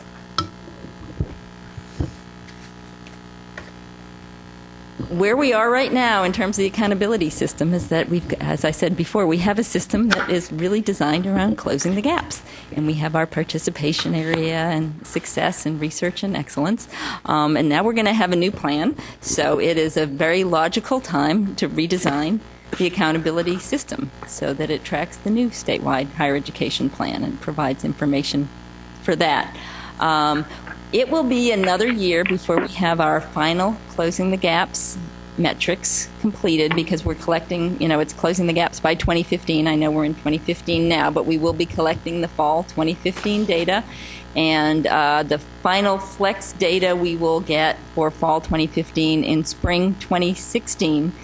So we really don't anticipate having all of our final numbers until a year from this spring. So a year from now, there'll be a final closing the gaps progress report or final report that's produced at that point in time. But that really doesn't, that then leaves us needing a new accountability system in about a year and a half. So, the system will remain the same in this November, December. When we put out the draft, we'll produce the new information in January, as we always do. And then a year from then, we will be rolling out the new system. So the first step here was for a redesign of the system, and for right now we have put out what's called a DBITS, which relates to it's the Department of Information Resource. I believe that the IT folks at the state level, that agency. So a DBITS has been, it's sort of like an RFP. That has been put out there just for the design part of this, to have someone come in and design it. But we want to talk a little bit today about functionality. If there's certain things about the system you'd really like to see in terms of that, how it's designed. But then in terms of implementation and choosing the metrics and all of that, that won't happen until the design it has been redesigned, or I should say in terms of choosing additional information beyond our plan metrics. And so I've talked to the other groups. We think it might be important to have another meeting in the fall. Would you all agree? Because that seems to be, then we'll know more about the design, where we're going with it, and it'll be very important to have everybody's feedback. Now today, for handouts, there was, and this is going to be your lunchtime assignment, you were given a little list of the university accountability measures and definitions. And this is just to be thinking of moving forward. If you want to mark which ones you think are very important, somewhat important, and less important, just so we get a little feedback on what we have now and how you feel about that. And this is not set in stone. You don't have to put your name on it, but if you could just circle the type of institution that you're with. It's just sort of a way to begin the conversation and give us something to sort of start with in the fall when we talk a little bit more about this. And when we come to you with, obviously, a system that's been where we're a little farther along in terms of the design. But if there are any comments, we did get a couple of good suggestions at TARE. If anyone has any comments about, not necessarily metrics, but comments about how the system works, things you really like about accountability, things you really don't like about accountability in terms of the actual functionality. We know it's a little antiquated and it's a little outdated in terms of what you see. We understand that. I guess that would be my comment. Would be have more Tableau-like features where you could toggle on or off, so you don't have to drill down multiple requests to show different data visualizations. If we had one visualization where you could, via Tableau style, pick an institution, pick a group of institutions, turn on or off variables, compare variables longitudinally, select years, and then any of those graphs could be exported to a report. So a little less clunky interactive system is basically what I'm hearing. Is that? Well, yes, but also one that's more graphically intensive. Okay.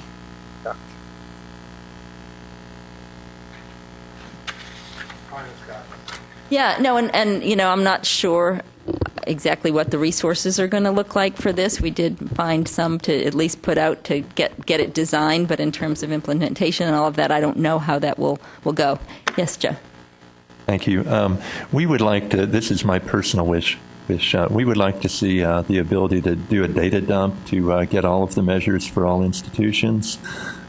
Because we're frequently asked to do reports at our institution comparing ourselves to other institutions in our system or statewide using accountability data. We use it a lot, we really do, and we really value the accountability system, but it would be nice if there was an easier way to just do a data dump of everything in there in a machine-readable format so that we could run additional reports. Thank you.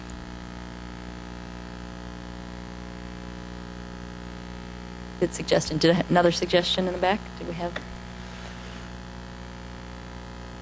Okay. Any other comments about accountability? Just the design itself. Again, something to think about. Please do let us know if you anyone at institutions. I hear someone maybe weighing in. Anyone at institutions have any suggestions? You want us to fill out this survey and return it to whom?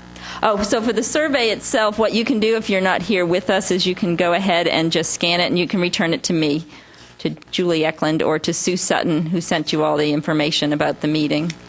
So it's sue.sutton, SUTTON, at thecb.state.tx.us.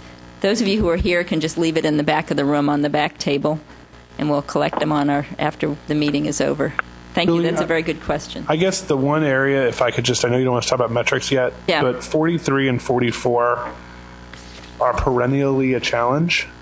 Every year I've done this, 43 and 44, and the reason why it's a challenge is you would think that, of course, you would know every faculty member that won a Fulbright or a PCASE or an NSF, and the reality is, with the diverse institution that we have, it's very hard, even sometimes hearing from faculty themselves that they have gotten those awards. I know it sounds crazy. And I do know that information was added when NRUF came through. And that's, and we were talking about this with the HRIs, that there are some metrics in here that were sort of the system was an avenue for us to put information out there that was either legislated. I know, like, there's some HUB information. There's some things in here that maybe weren't initially there, but it seemed like a logical place if we needed to collect information from institutions.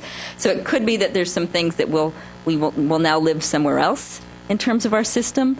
And that I did want to make sure people were clear on that, too, that if there are some things that are no longer in the accountability system, but people feel very strongly about having that information available, we can certainly talk about putting it somewhere else. Well, and maybe from a technical specification perspective, there's a way to tighten up even the rollover data that occurs so that we don't have to go back and reauthorize previous years. Yes. That would save us a whole lot of time. Talking about so you have to put the previous years in? I didn't even realize that was the case. You can't just add new people. You have Correct. To you have to go back and list. So I've had to keep separate. Now that I think about it, you're right. That's how that particular.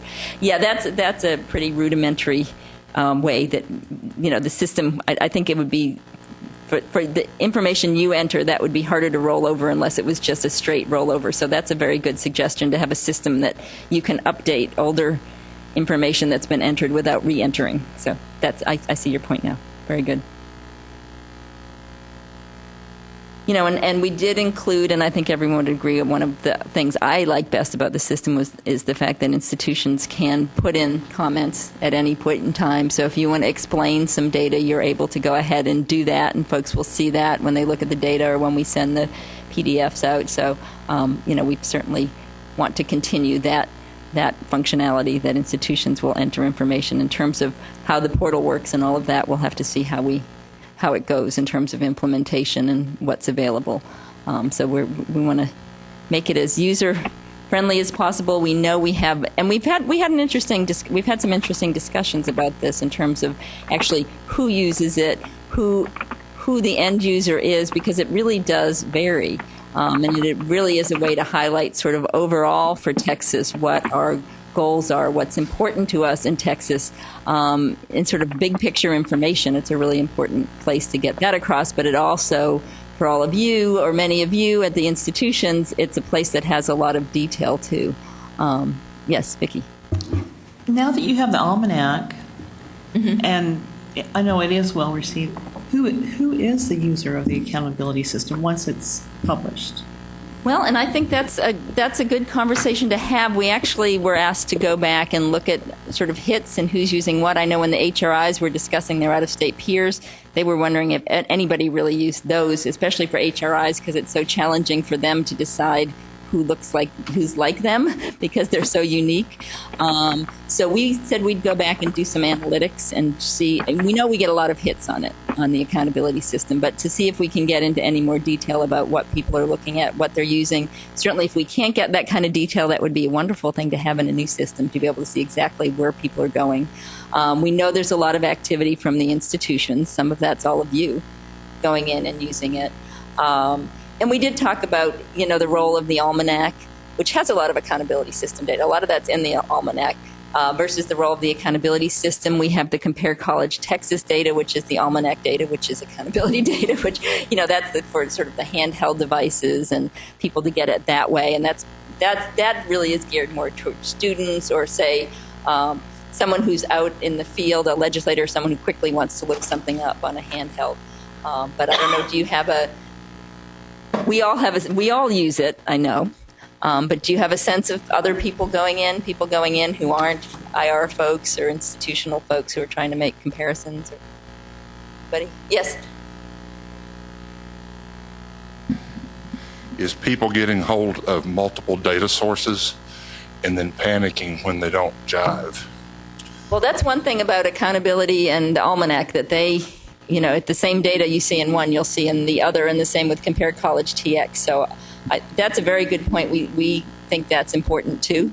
Yeah, I think the CB data jives, but then they'll start trying to compare iPads to it, or they'll see something in College for Texans, and they're like, well, that's not what we thought it was. Yeah, and there's always that challenge, especially if things are run a little bit differently. I know we made very clear in the Almanac this year, because we had some comments about it last year, how our graduation rates look different if you look on the graduation rate page that we produce with accountability data, because we're able to track if someone graduated from the same or other. But the IPEDS data, graduation rates we show compared to the other states, is calculated the way IPEDS does, without showing students who have graduated from other institutions. And I think that even caused some problems with us. Why is your Texas's grad rate here so different from Texas's grad rate there? So we tried to put in more explanatory text, but people don't always read the explanatory text, and it's not always clear. So the more we can be consistent, the better. And I think thinking about new metrics, moving on, our earlier conversations about some of these measures, we want to make sure we're consistent with our definitions, how we're showing data. That's very important, especially as we're looking at some measures that are kind of different than what people have seen before in terms of debt ratios, those type of things. Yes? One of the things that we use on our campus a lot is just what you were talking about, the success metrics for one institution versus other. And then, oh, yes. You know, adding, I mean, because students move around, and at A&M, and I think UT probably has the same sort of thing, where we have an application for the College Station campus, but those kids can come to our campus and then transfer back to A&M. And it's like, we think, okay, but we're always losing those students, and people want to take those out from retention rates, and yet they're in the system. Yes. Anyway, it helps us in our office, I know, a lot when we can explain it in those kinds of terms. Right, So- and we certainly don't want to take away, I think what we do provides better information. We don't want to take away the fact that we're tracking students across institutions. That's one thing. Texas is very fortunate to have the data sources that we, the database that we do, so we're able to track students to different places. So I assume we'll want to continue to do that sort of thing. And over time, we see more and more of that. You see more and more student movement across institutions, so it becomes important to track that. Can I ask a question about the student who transfers from our institution and graduates at another institution? Okay. So we are counted as having a successful completion? Yes, it will come into the other category as long as they transfer to a Texas public or independent. That other institution also gets the credit for having that same student graduate? Not in a graduation rate, because they would not have been in the initial cohort unless that student started at both institutions as an FTIC student, which is probably not going to be the case full-time, because it's full-time. So we use the IPEDS definition for determining the cohort. It's only for freshmen. You don't do a transfer. Oh, in terms of a transfer graduation rate, we do look at one of our transfer metrics. We do look at students who transfer and then whether they graduate within 4 years. Credit for a freshman, and they get credit for the transfer on the same student?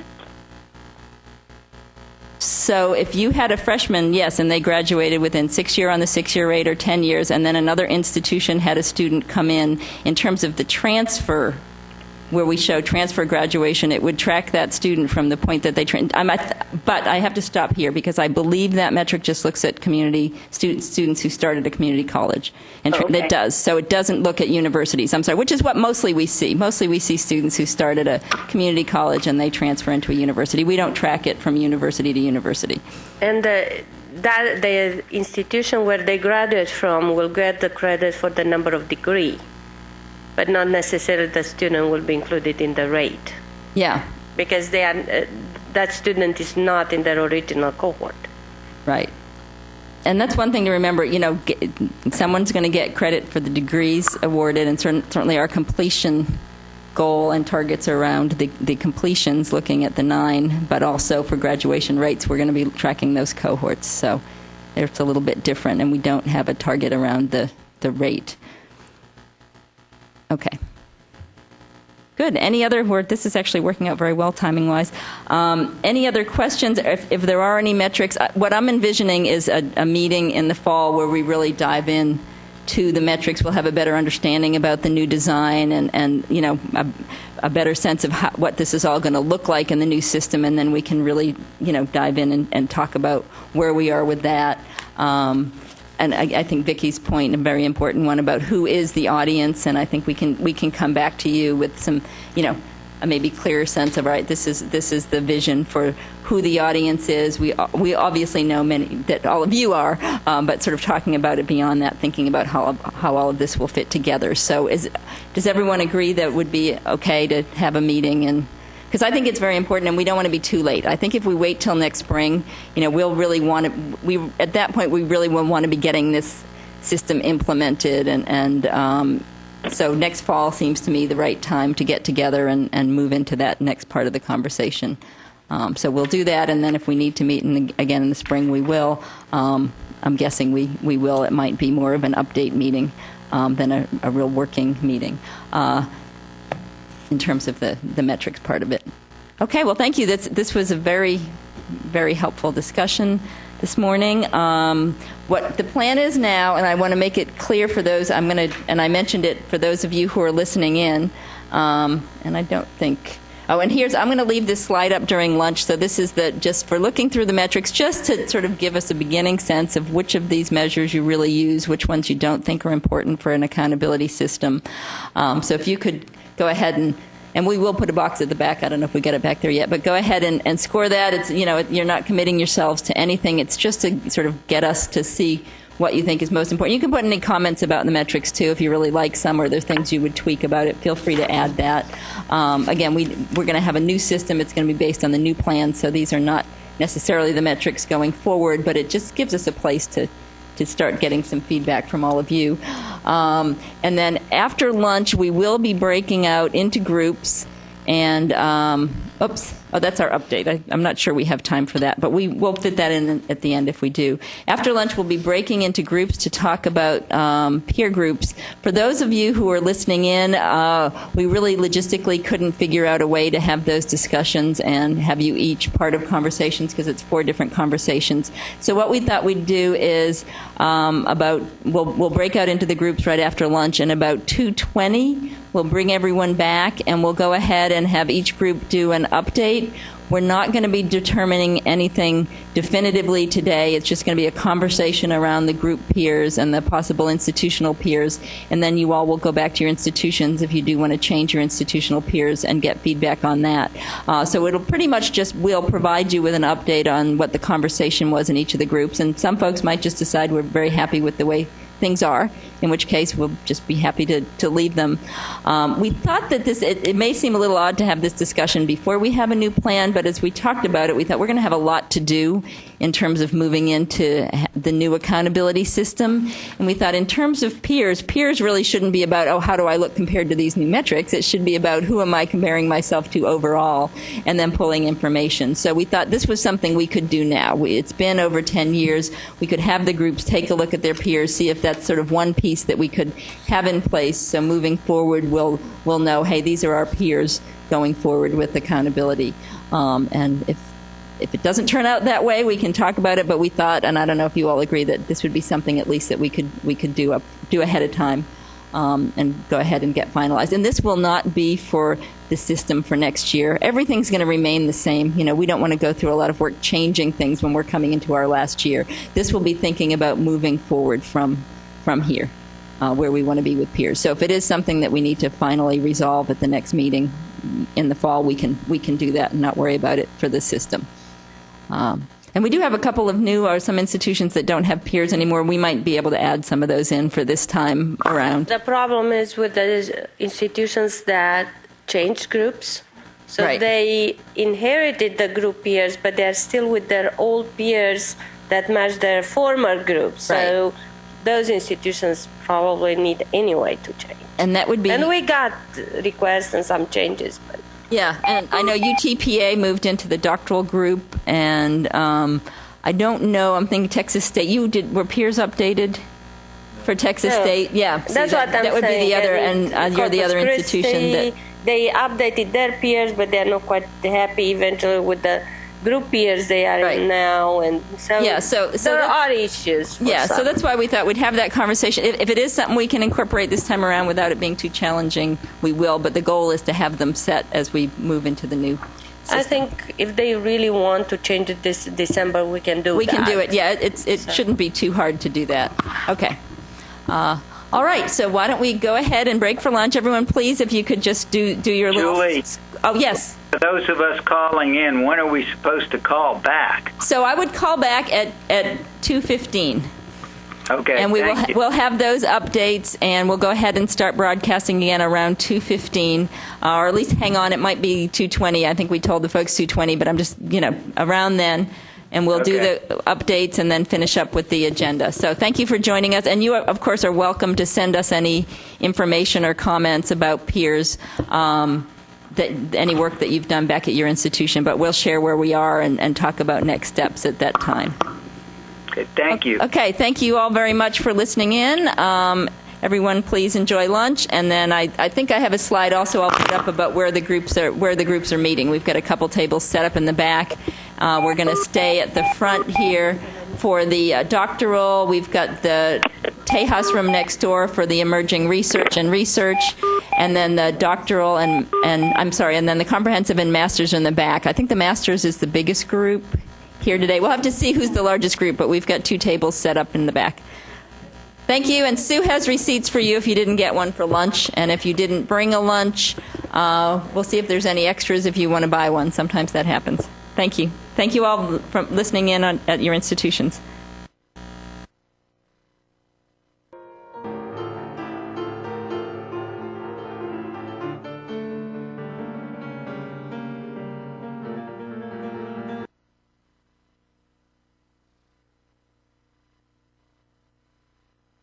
Ask you a quick question before we get started. No, that's okay. I just wanted, before I make an announcement about how we're going to proceed with this, the peer selection, I had a quick question. Go ahead and have you run which... You know, the thing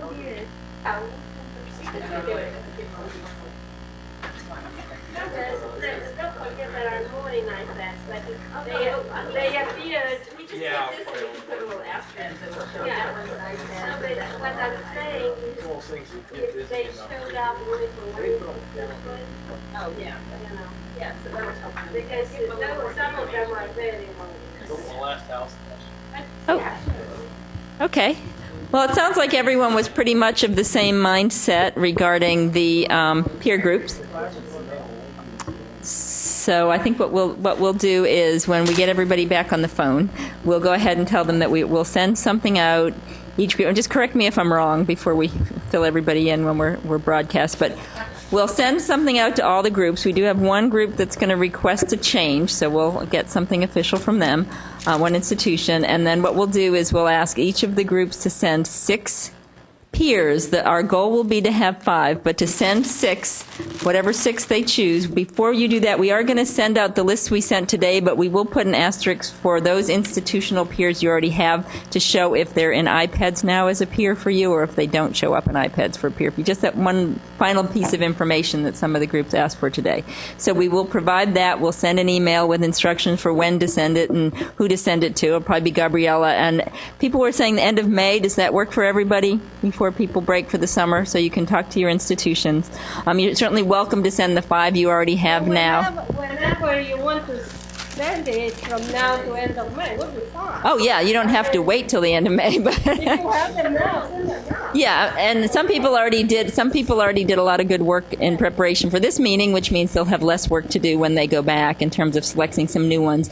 In our master's group, because several of our upper level institutions are now 4-year institutions for bachelor's degrees, some of them are going to want to change across the board in terms of the peers selected. So it is a good time, I think, to be doing this. We'll have everyone choose 6. We'll have everyone rank order them, so we'll know which one to drop to get down to the 5. But 6 will just give us a little more flexibility in terms of choosing the group peers and finding the ones that everyone has in common. So that's what I'm going to announce to the group, unless there's anything I've missed. Yeah. I told every group separate, but I want to emphasize again, you are not stuck with any of the group peers. So don't assume that those 2 group peers should remain the group peers. They remain if you want them to, but in your process of thinking, don't be guided by that. Right. Well, I think if everyone chooses 6 individual peers, in the emerging research group, they started with the assumption that the group peers will remain the group peers. Oh no, they will not. And again, that's not only if you want to. Yeah. But otherwise. But I think what we will also do, though, is once we see which ones were in common, and we send them out, we won't say this is set in stone, because you might all see the group peers and say, yeah, those 2 came up the most often, but they don't make the most sense. Then the next one down makes more sense for group peers. So we'll make sure you have a chance to let us know. It'll be back and forth for a while. Yeah, I mean, yeah, I think we'll have some back and forth. But make sure everyone's happy before we finalize this moving forward. So that's what I'll announce to everyone. But we have a few minutes, so I thought we didn't have time this morning. I thought we could go over a couple of the things that we have on the agenda that won't take a lot of time until everybody joins us again. And I did have some Closing the Gaps data. There were some things I presented at a board committee meeting in March, and I ran the data for a couple of participation metrics a little differently than how we usually look at it, so I thought the accountability groups might want to see it if we had some time. So let me just quickly walk you through that, because, again, Closing the Gaps isn't over, and it has been a priority plan, as you know, for Texas for many, many years. So we want to make sure people are still thinking about closing the gaps, even as we're moving towards a new plan. So our numbers, we although it's not certified yet, we took a look at our Flex for last fall, and the flex data will actually bring us to, if it's correct, because it's not certified yet, it'll bring us to 595,000 students. But with including all of the certified fall data, we were at 590,000, so up a little bit from our final number last year. We're still above the trend line for where we thought we needed to be for 2014. That was 585,000 to get to our 630,000. So we're 40,000 short. You know, we had some huge years. We had one year where we went up, I think, 128,000 enrollments. I think that was 8 to 9, 9 to 10, somewhere in there. It has slowed, and but we're still above the trend line and hoping that we will close the gap. So we'll certainly be very close to that by 2015. So just thought you might want to see where we are there. But for Hispanic enrollments, we're still far below our target. And this is something I ran that's kind of a new way to think about our white students and our other students, because our white population, we really haven't seen much growth at all since 2000, and you can see we're up maybe 40,000 students or something like that. So 50,000, not 45. So when we had the change in how census data is collected in 2010, we saw a big jump in students who were coming in as other. And I think there's some different reasons. One is we had students who were decided they were going to report themselves as unknown. We had especially institutions that decided to, sort of recheck with all their students. Now we have new classifications. How would you classify yourself? We get a lot more students coming in as unknown, but also we have a lot of students reporting as multiracial. And if someone reports as multiracial, one of which is African American, we include it in African American. But if it's at two other races, whatever they may be, that they're just included in our other category, the way that we look at the data now. So I thought this kind of changed the perspective a little bit on are we really as flat as it looks like we are for our white students, or actually it looks, as you can see, our population is changing in terms of how people identify themselves, and some of that's just because we had a federal change in what students were allowed to, how students were allowed to characterize themselves. So we thought that was interesting. And then this is, and these last two slides are not the increase from closing the gaps. Closing the gaps, the participation is all about increasing our enrollments by 630,000. Right now we're about 1,600,000 students enrolled. So what this shows you is what our overall enrollment looks like right now compared to 2000. And you can see that other category, which we just looked at in more detail on the previous slide, but you can also look for our main populations here and see we look very different in terms of the composition of higher education in Texas than we did 15 years ago. We also looked at this data by, because we now have a target for males, or we will, it looks like, have a target for males in our new plan. I broke this data out by male and female, and the red bars are 2014. So you can see for all of our major groups that are shown here, there's still a pretty big difference between male and female in 2014. But you can also see, which is why I like this side, you can also see we've made a lot of progress for both groups. So males have increased. African American males have more than doubled. Our Hispanic males have more than doubled. Our white males haven't grown very much at all. And I thought, when I first looked at this, I said, wow, well, we have more Hispanic females enrolled than white males. I went back to the population data, and we actually have, I think, our percentage of the young adult population is now, there's more Hispanic females than white males. I think we were at 21% Hispanic females and 19% white males, or something like that, if you look at the overall population. But there's still a bigger gap there than that 2 percentage point difference would suggest. So just kind of another way of looking at the data and thinking about the data and emphasizing why it's important for us to have this male-female target moving forward. And in terms of success, I think everyone's heard this story. We're very proud of the fact that the state surpassed the success goal. We were just tracking undergraduate students. I think at our public and independent institutions, we're up to 215,000, and with the careers added in, we're at 251,000. I think 195,000 if you just look at the public institutions. So obviously a lot of progress has been made. I think that 202 was what was projected for 2014. So we're obviously have reached the success goal and gone beyond. This is this is the breakdown for what it looks like. I showed the slide to the two-year colleges so you can see in terms of degrees awarded that public universities and certificates are awarding almost as many as the two-year colleges. We call them the BACs. That's always been confusing, bachelor's, associates, and certificates. I don't know if we call them cabs, maybe people wouldn't think people see BAC and think it means bachelor's. We struggle with that in the plan, but now we've added masters for our new completion goal, so we've been calling them BACMs. So it's not no one's going to confuse a BACM with anything else, I don't think. Maybe there's something out there called a BACM, but not that we've heard. So in any case, that's where we stand right now, and obviously we have one more year to go in terms of our completions. And the timeline for closing the gaps I already talked about earlier, that we're going to have the progress report will be completed and presented to the next board meeting. That's for the 2014 data. Hopefully that flex will be final in time to include it, and we'll be at about 595,000 students. We also have a lag with our career school data, but we think we might have the most recent year's data fall. We might have that in this new report. The career schools usually they report to us once a year, and usually it ends up getting finally certified around March or so, April. So we'll see what that looks like, and then we'll have collect all the data next year, report it out next spring, and closing the gaps will come to an end. Though I know when we were talking about this at the committee meeting, one of the board members said, "Well, will there be something official at the end?" And Dr. David Gardner, who's our deputy commissioner, said, well, there may be something in the fall, so still in 2015, some kind of final celebration or something, maybe at the leadership conference, I don't know, but talked about.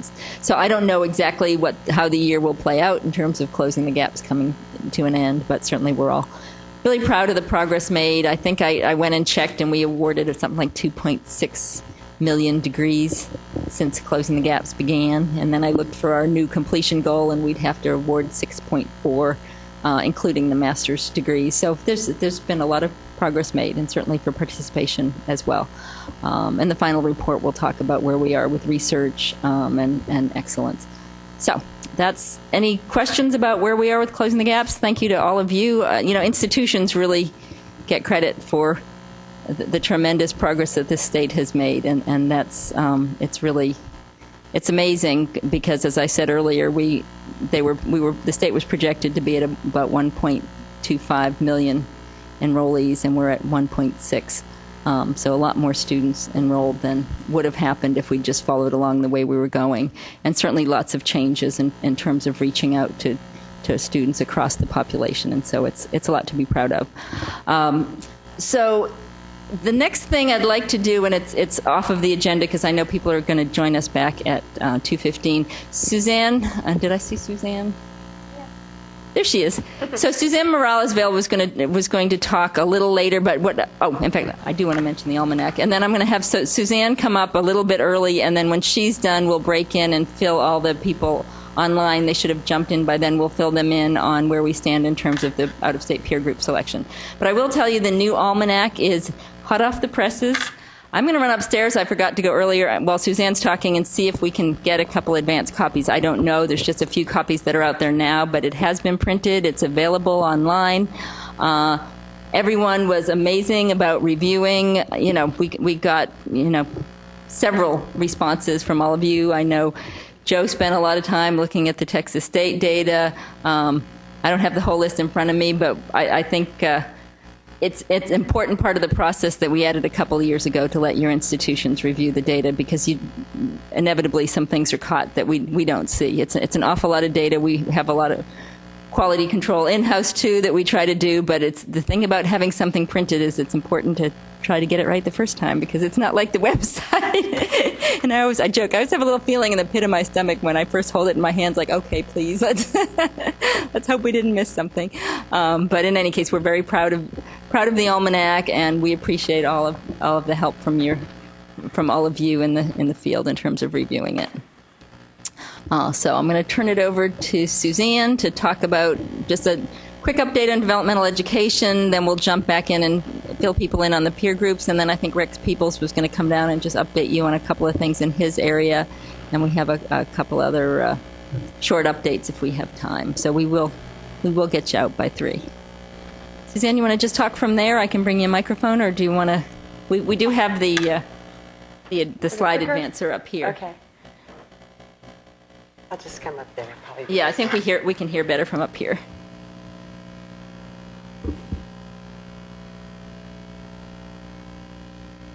Thanks, Julie. Thank you, everyone. Feel free to ask any questions as I kind of run through this very quickly. I just wanted to update everyone with some changes that have recently either been passed or are for consideration. The first one has to do with the TSI rules. And this is in section 4.53 related to definitions.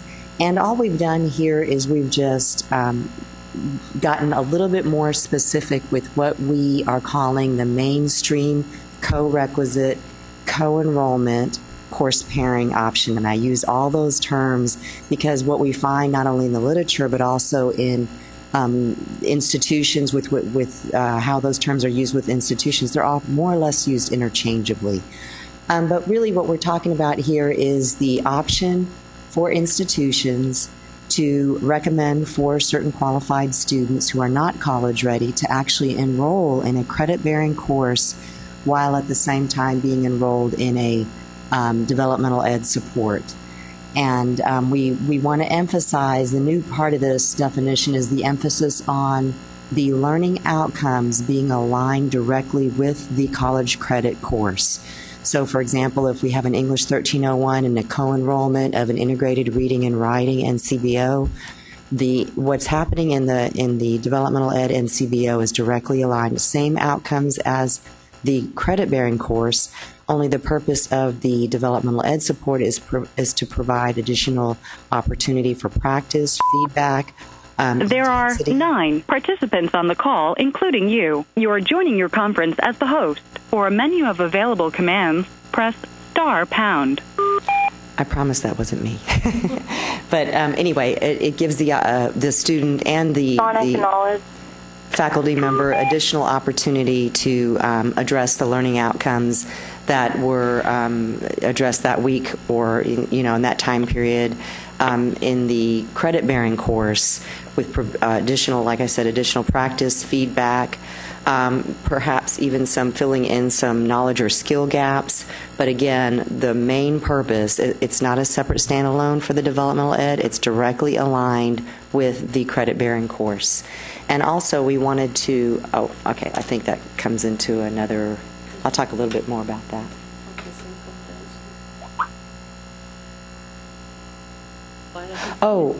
Yes. Okay. Whoever just joined, this is Suzanne Morales-Vale, Director of Developmental and Adult Education in the Division of College Readiness and Success at the Coordinating Board. We're just going over some changes and some proposed amendments to rules and some other things, just sort of updating everyone on what's going on with developmental education or options for serving underprepared students. So I also wanted to bring up that these definitions and these proposed amendments were approved by our Committee on Academic and Workforce Success, but they will be considered by the full board at their April meeting. So another component, again, we've just clarified that if you use the TSI assessment, that we do expect all requirements and processes for the administration of the assessment to be followed as it's supposed to be. Determining college readiness for the writing section, and I want to emphasize, as we note here in red, this is a clarification of the rule. This is not a change to the rule.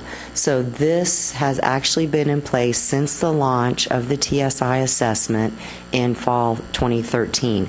But what we were hearing from the field was there was a little bit of confusion as to whether the the essay component could be administered standalone only without the placement portion. And I just wanted to clarify that all components of the TSI assessment, subject area components, reading, writing, and math, all begin with a 20-question placement multiple choice portion.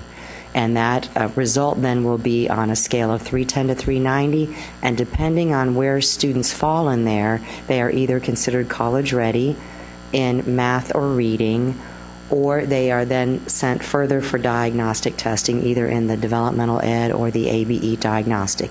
Writing is a little bit different. Now, again, writing also must start with the 20-question placement portion, multiple choice placement question, and then depending on how they do there, they are then sent to the essay, and then depending on their score there, they are either considered college ready or developmental education, and then there is even another route, a second chance opportunity, if you will, for students to demonstrate greater levels of knowledge and skills, and that's even if they don't do very well on the first 20-question placement portion, are directed to the ABE diagnostic, score high enough on that, and then they receive the essay.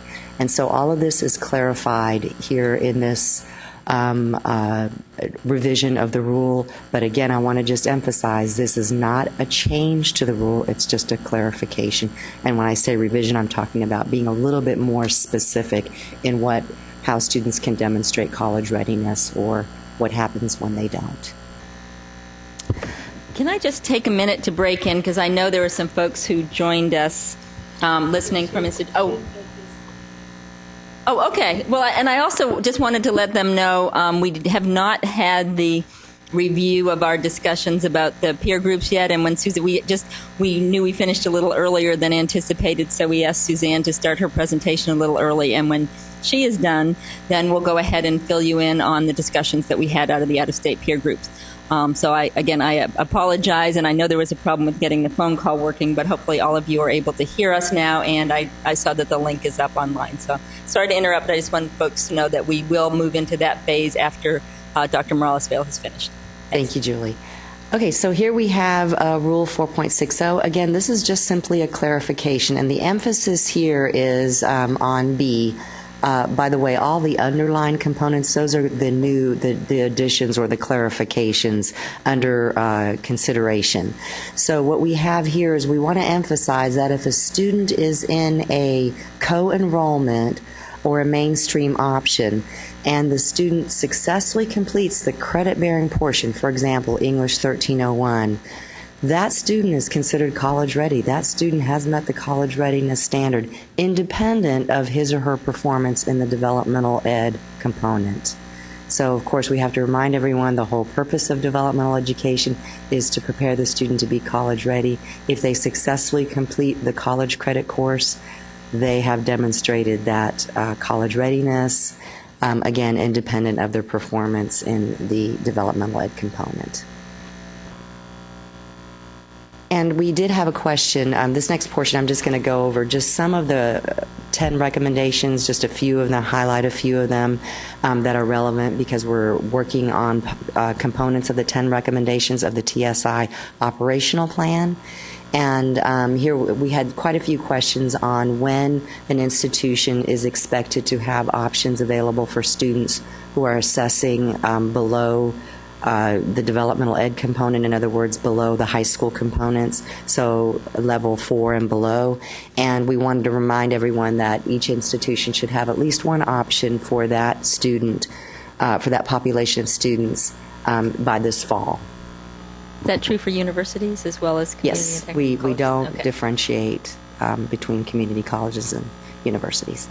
Okay, so also I wanted to let everyone know that we have awarded the contract for professional development to the Education Institute at Texas State University, and they're going to begin work right away, and their main purpose is to focus on those areas that institutions have told us they would like the most help with, and that's advising and placement, the non-traditional instructions, including NCBOs and the base NCBOs, and of course the career pathways.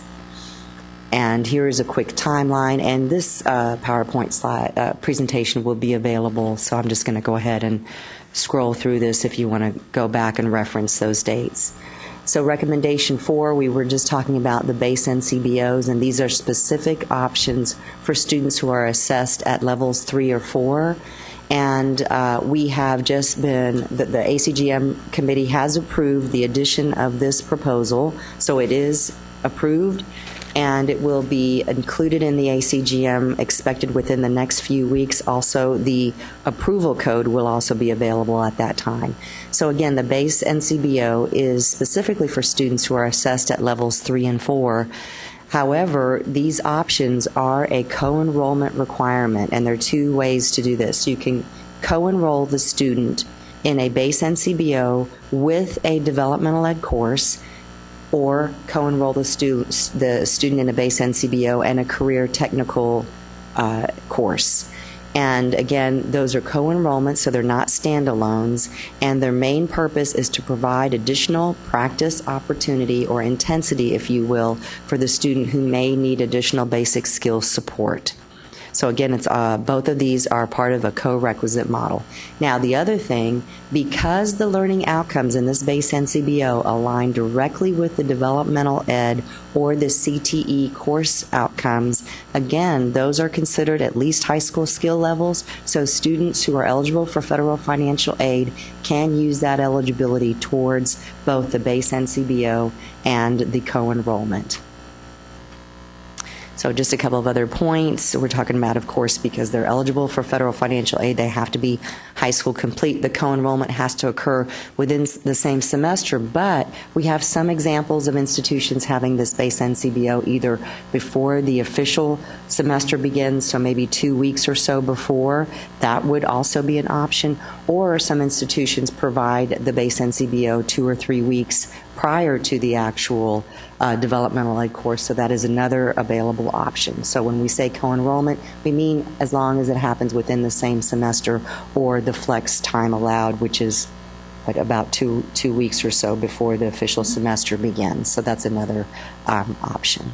And we want to emphasize the base NCBO is not mandatory. We know many institutions are already doing some very successful things and promising initiatives such as Accelerate Texas that serve students at these skill levels. So we invite you to continue and enhance and scale those programs.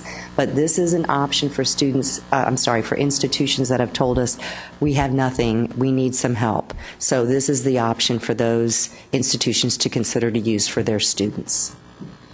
So, of course, we always will be reviewing and looking to possibly improve the operational plan.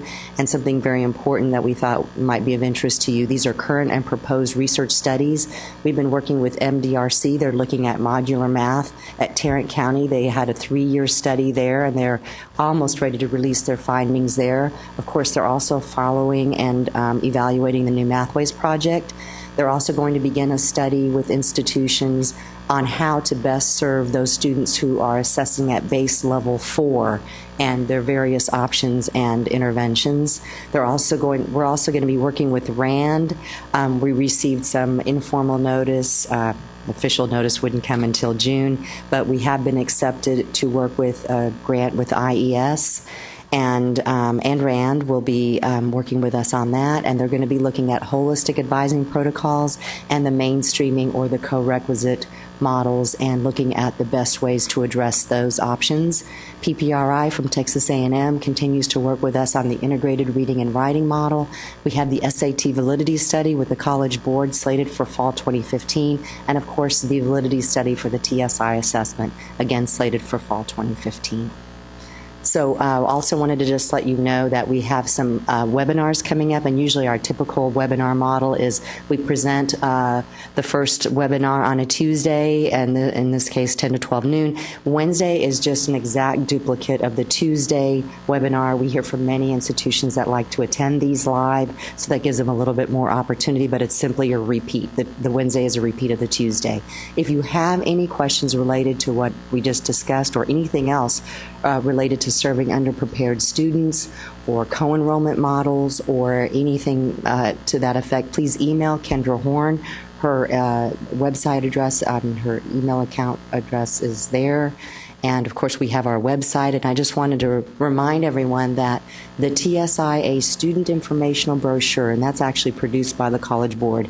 It has been updated, so the new version is online available, and those are open source. We highly recommend that you use them as part of your pre-assessment activity, and it includes more information on, for example, students with documented disabilities, because the process for students from K through 12 is very different once they reach higher ed, and many students don't know what to do and don't understand the differences of those processes to perhaps get accommodations even for the TSI assessment. So that's one of the updates. Okay, and here's our contact information if you have any questions. Thank you very much, Suzanne. We appreciate that. And maybe if you can you switch us back to the original PowerPoint? That'd be great. Now I think everyone's back online, so we'll talk through the out-of-state peer group selection discussions that we had and where we stand now. One of the reasons I think the discussions didn't take the full hour and 15 minutes is that I think all the groups agreed that there's some legwork that they need to do back on campus, though some people did bring peer selections with them. A lot of institutions want to go back and do some more work on that. So we came up with a process for all of the groups that I think will be effective as we move forward. So let me walk you through that rather than individual group updates, and I will mention a couple of things that happened with the individual groups. So what we're going to do is we're going to ask each institution to go ahead and choose 6 peers. Right now there are 5 peers in the system, 2 group peers for most of the groups except for UT and A&M, and 3 institutional peers. We'd like you to choose 6 peers that you think are best for your institution. We'll have everyone submit, and then for each peer group, we'll look for commonality, and we'll see out of those 6 which ones come up most often. And this is, I guess, similar to the process that was used the first time, and it worked pretty effectively in terms of coming up with peers where there's some crossover. Now, we are going to send out the information that we sent out for you, the handouts today. We'll send that out again, but we will include which of your peers actually showed up in the IPEDS feedback report as IPEDS peers for your institution. So that one little piece of information, we'll add that. We will also send you with an email explaining this process, just for those of you who aren't listening. So we'll ask you to choose 6. We'll ask you to rank them. We're only intending to do 5 for each institution, 2 group peers and 3 individual peers, but 6 will give us just that one more to look for commonality as we work towards the group peers. It's okay to leave the 5 that you have if you're happy with those and just add an additional one for institutions. I will mention that in the master's group, we've had several institutions that used to be upper level and are no longer anymore. So the master's group decided rather than have a separate set of group peers for those upper level institutions, that just have the juniors and seniors like Sul Ross, Rio Grande, and the folks that have 4-year. We'll go with the same for everyone, since I think now we're down to just 2 upper level and probably moving towards 1. So if you could please choose the peers that make the most sense for where you are, or if you're moving towards being 4-year, choose the peers that make the most sense for that for year 6.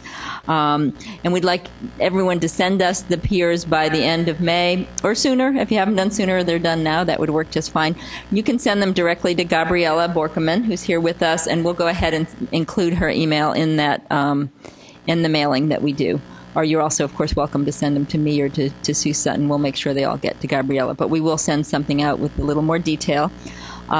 We did have one group that wanted to change. It's important to know that in terms of your peer group, you have to meet the qualifications to move up, or if you wish to move down, that you need to meet the qualifications. But we thought for this particular institution it made sense, but we'll get something official from them. So we have seen some movement, in the last 11 years.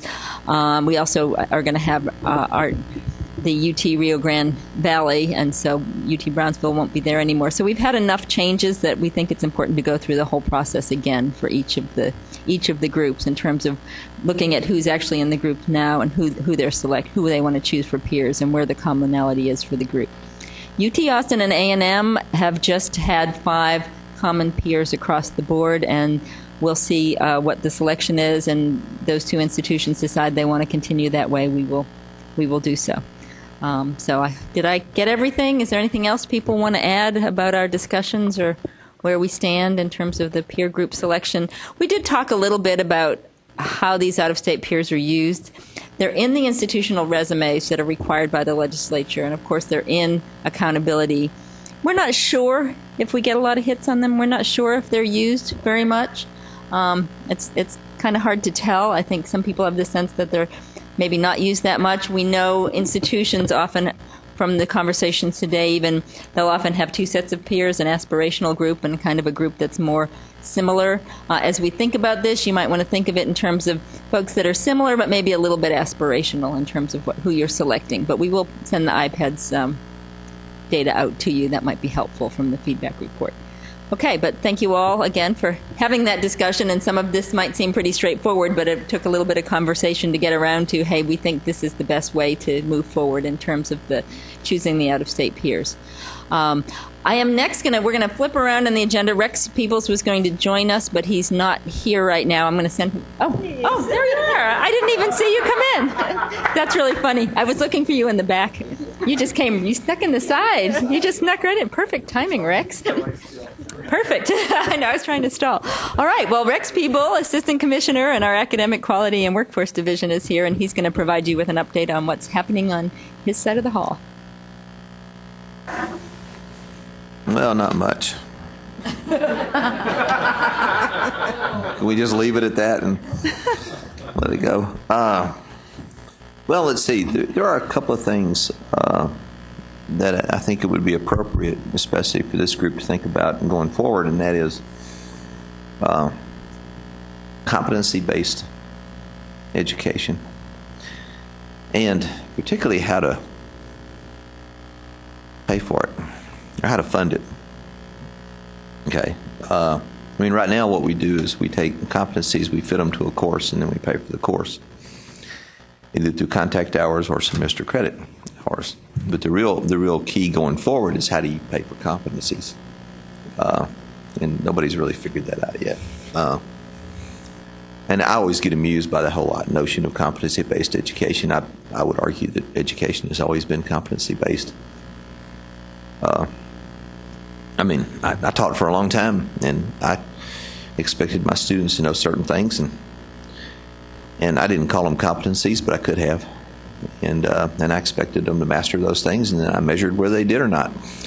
And so, on some level, education has always been competency-based, but, what it refers to is this particular notion of you have a program, and it has, say, 87 identified competencies with it, and then you demonstrate that you have mastered each one of those 87 competencies by a variety of methods, perhaps. Some of that may be going to class, some of it may be taking a test, some of it may be completing a project. And once you've demonstrated mastery of those 87 competencies, then you're awarded a degree. And of course that, then how do you fund that in a way that makes some sense? And what has happened is a lot of people have latched on to competency-based education as a way to decrease time to degree. And to make it faster. And indeed, it sometimes actually works that way. I mean, there is evidence that there may be some truth behind this. But, depending on how fast or how slow you are at mastering your competencies, it could take you longer. For procrastinators like me, hell, I could still be working on a bachelor's degree if I hadn't had semester deadlines. So all of this is good and bad, but I think it's one thing that we need to start having some conversation about is this really the future of education, or is it one of those things that can be used to good effect under certain conditions in certain places, but it is not the silver bullet that we all keep looking for. Remember, MOOCs was supposed to be the silver bullet that is now somewhat tarnished, but, so anyway, something to think about. Yes, ma'am? Talking about competency-based, or talking, the way you're describing it, it's a combination of taking classes and proving the competency in other ways. right? And No, competency-based is just proving your competency in some other way. right.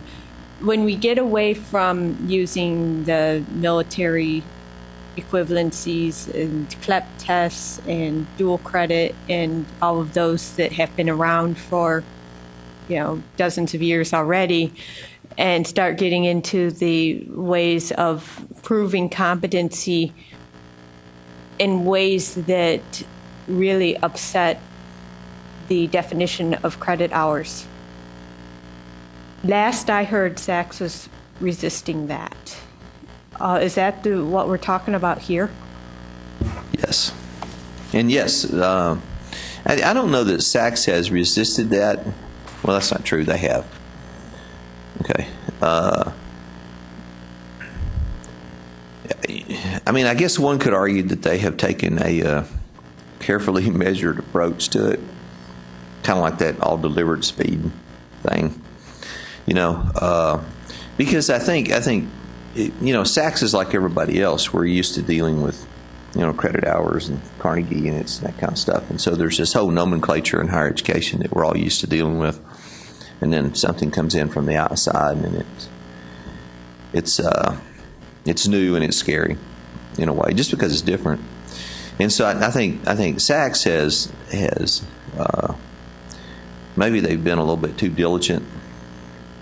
At least some people would argue that they've been too diligent in trying to maintain academic quality and rigor, because I think they initially saw that there might be some loss in that. Although competency-based fans could turn around and argue that no, this is actually the best way to ensure academic quality and rigor, because it's or it could result in much better assessment of competencies than you currently have in the system that we're using now. It's unclear how much of this would actually look different in terms of what students actually do.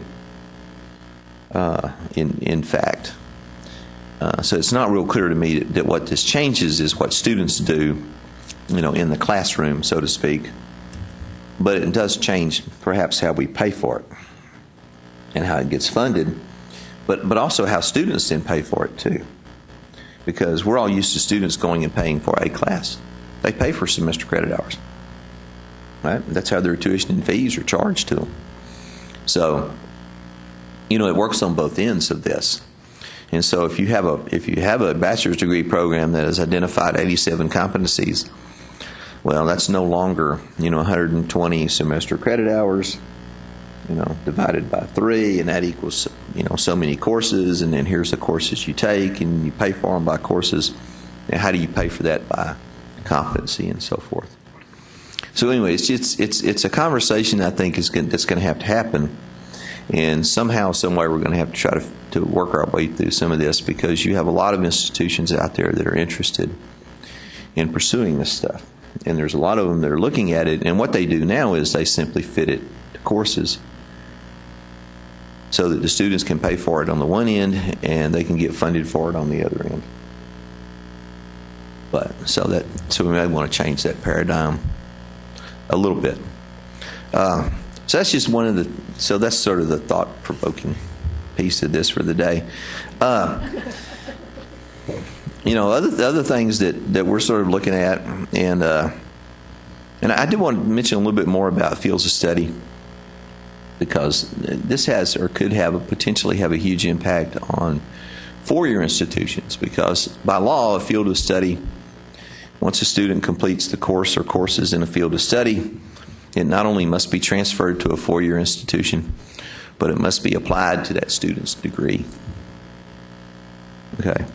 And so if a field of study is 12 semester credit hours, and they take it at a community college and then they transfer it to a four-year institution, and let's say if they do the business field of study is currently 12 hours, and they finish those 12 hours, and your business degree is 120 semester credit hours, then 12 of that semester credit hours must be taken up in that field of study.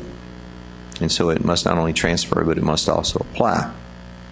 And part of what what we're seeking to do is actually greatly expand on those. There's about 8 fields of study now. And we figure if we can get the right support for it, we could probably do about 15 to 20 of these a year. And then on a 4 or 5 year cycle, then go back and revise them. I mean, part of the reason that they're not widely used now is because they've gotten old and out of date, although they still carry the force of law if a student actually completes those courses. So that's something to sort of keep in the back of your minds too as we go forward. Yeah, Lorraine? This is just a little, I'm assuming there's a bit of tuning that goes on in this field of study process when we engage in it.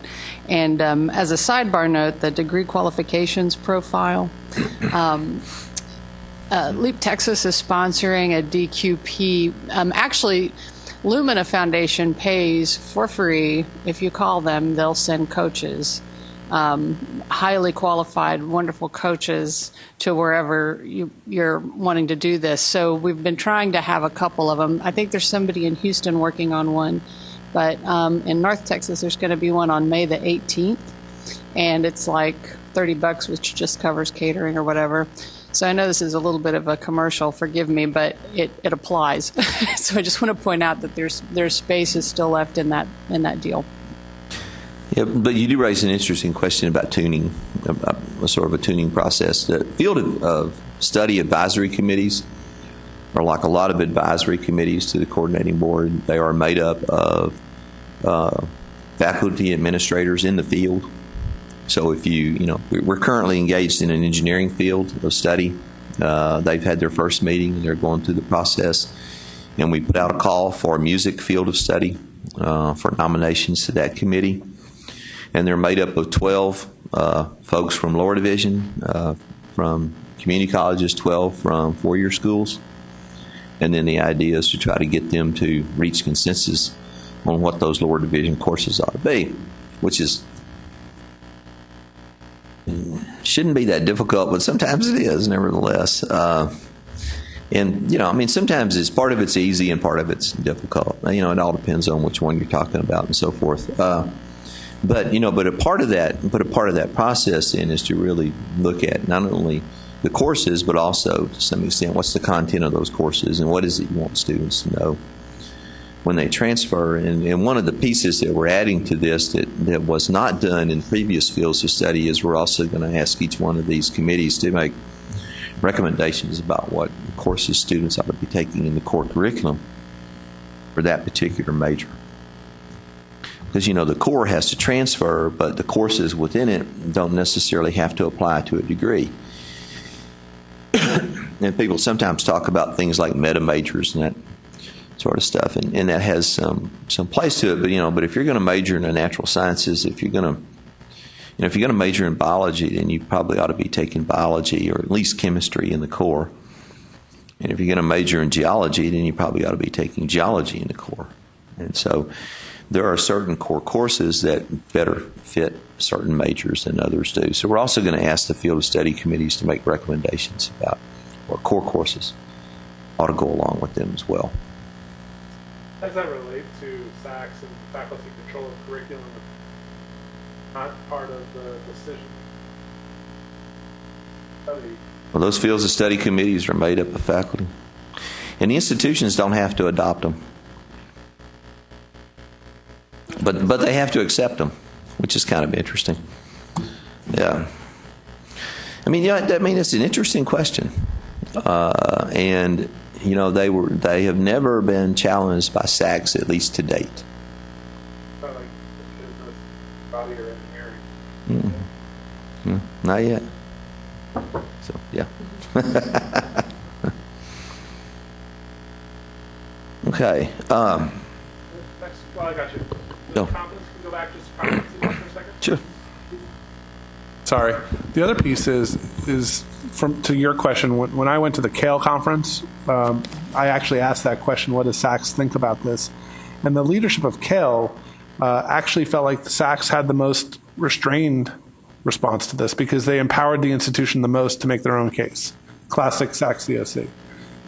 What I actually found was the bigger challenge was how do you operationalize it from a staffing perspective with your faculty?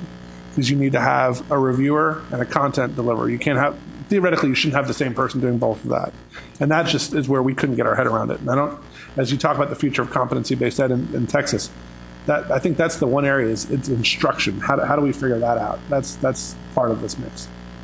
Yeah, well, it has a lot of effects on things like workload going forth, because all faculty workload policies have been built around credit hours. Now, I don't care what level you're at, built around credit hours. So it has a potential impact on workload questions. But you're also right about the issue of separating the instructor from the reviewer, so to speak, because normally we've combined those two.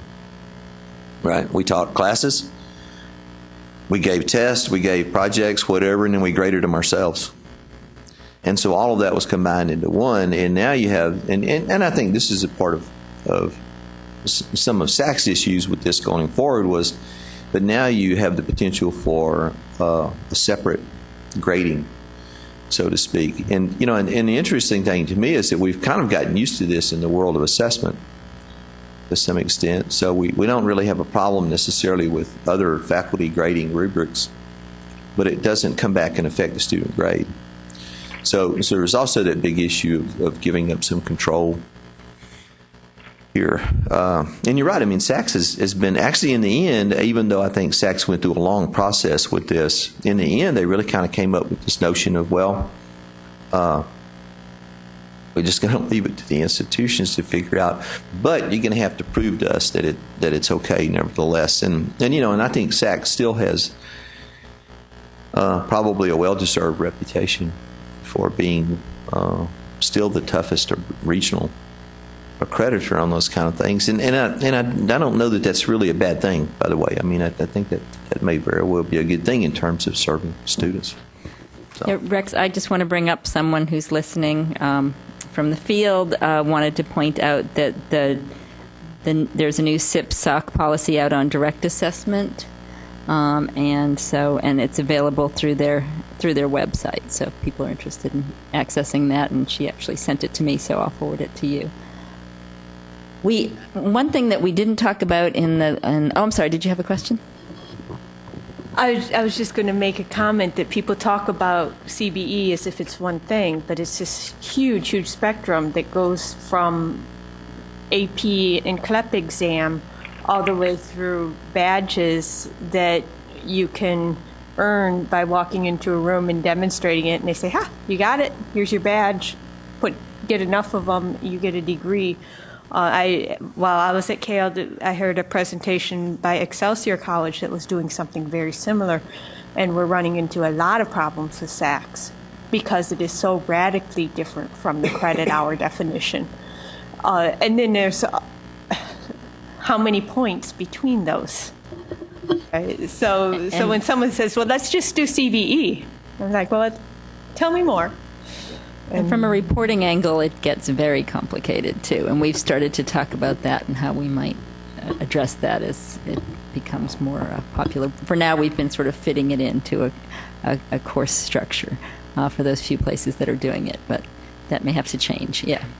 So, okay, it looks like we've got about 5 more minutes. So we actually have a very quick update if Alyssa would like to join us. Is there anything else for Rex? I told you I'd get you through on time. If you want to stay later and ask Rex questions, I'm happy to continue. We don't have to wrap up, but he also will probably stay till 3 if you want to ask him something one-on-one. Alyssa Reinhardt is new in our division. We're happy to have her with us, Dr. Reinhardt, and she has been working on the HB 2550 plans, and just wanted to give you a brief update about where we stand with those. Okay. So for those of you, HB 2550 came out of the 83rd legislature. It consolidated 2 higher education plans, the Education Enrollment Assistant Program and the Higher Education Assistant Plan. And the basic purpose is to increase college-going rates at high schools that are substantially lower than those across the average across Texas. So in addition to providing the list, selecting these high schools and making the list, the coordinating board is responsible for providing a progress report. So you may have seen we sent out a survey, which is just kind of asking what sort of collaboration activities your institution may have been involved with any of these identified high schools, whether that was a college fair, you sent out financial aid information, or something even more involved with that. Any sort of initiative that you're taking to work with those high schools, that's sort of this stuff that we want to know about. We did get a lot of feedback on the previous list that it was perhaps not as representative and didn't focus on some of the high schools that you may have already been working with. And so what we've been working on is developing a new methodology to select those high schools. So for example, and so the previous list, it just looked at the lowest 10% as far as college going rates across Texas. And this is for, you had to be low performing for 2 consecutive years in the last 5. And we looked at everyone who graduated at least 26 students. And the list, the previous list, it was 138 total high schools. Most of these schools, as you can see, were alternative. And this is one of the issues that some of the institutions brought forward, and and also that a lot of institutions, there weren't really any high schools in your area because we were looking at across Texas rather by looking at, say, by region. So what we're proposing, the proposed list right now, we're looking at the lowest 20% by region, and we also looked at splitting it up even further for those who are in more rural areas, having only a requirement of graduating at least 26 students, but for those very more urban concentrated areas, having 76 graduates. And for those alternative high schools, ones that, because we're trying to really make an impact in the schools, so for alternative high school, criteria was at least 100 high school graduates. So the new list, as it is, it's a little bit bigger. It's 188 total high schools. 160 of these are your traditional public high schools. You still have some alternatives and some charters, but this also more closely, if you can see the previous list, there were no high schools on the Advised Texas list that actually made our HB 2550 list. So this one it's already including some of those high schools that you're working with mentors and going into. And this, by legislation, this list has to go through our board. So we're going to send it out to everyone so you can see what the list looks like now, and we'll bring it to the board this summer if people have concerns or think we should look at it different. We sliced and diced it all kinds of ways to come up with what we have, 15% and by region or by this or by that. We thought the list we ended up with was a pretty good one. So we'll send that out and allow for feedback. Okay. And feel free to contact me if you have any questions. Yep, Alyssa's working on that. Is there anything else that's pressing? Yes. Not pressing, and I'll be quick, but it talks about in your region, and when we have multiple campuses, how are you interpreting that, or are you yet? Multiple high school campuses or multiple higher ed? University campuses. Well, that's really that's a local issue because the legislation does not get us involved in terms of what schools work with whom. It's very much, it just says who's geographically closest, but I think in many regions the schools are working together just to talk about, hey, who are you working with? Or often a 4-year and a 2-year will be working with some of the same high schools. So, but the coordinating board, based on my reading of the legislation, doesn't really have a role in making that interpretation. So we'll leave that up to you. This puts a lot more in the hands of the institutions than what we had in the past, when you had the URRS and there was a lot more involvement in the co-board. We pretty much have to put a list together and we have to put data out about the schools you're working with. We just use the data from here, and you have to report your plan to us, which is why we're just using this simple survey for you to let us know, hey, who are we working with? So trying to keep it very easy for all of you compared to what we had before. Okay, and I will say we don't, unfortunately, we do not, they just sent us a couple of almanacs to start with, so I can't hand them out. We will have them soon. Hopefully all the big boxes will arrive soon, but this is what it looks like if you want to come and flip through. And thank you all so much for coming. We got some wonderful feedback. I will be in touch about a meeting in the fall. We will send you an email about selecting peer groups, and we will send out the list of selected schools sometime in the future. That won't go directly to accountability groups, but we can copy you if you're interested. Sounds like you are. Okay. Well, again, thank you very much. Thank you all of those of you who are listening in from your institutions. We appreciate your joining us. And any feedback about the new accountability system design or implementation or metrics, feel free to send them to us, and we'll talk in a lot more detail in the fall. Thank you all very much.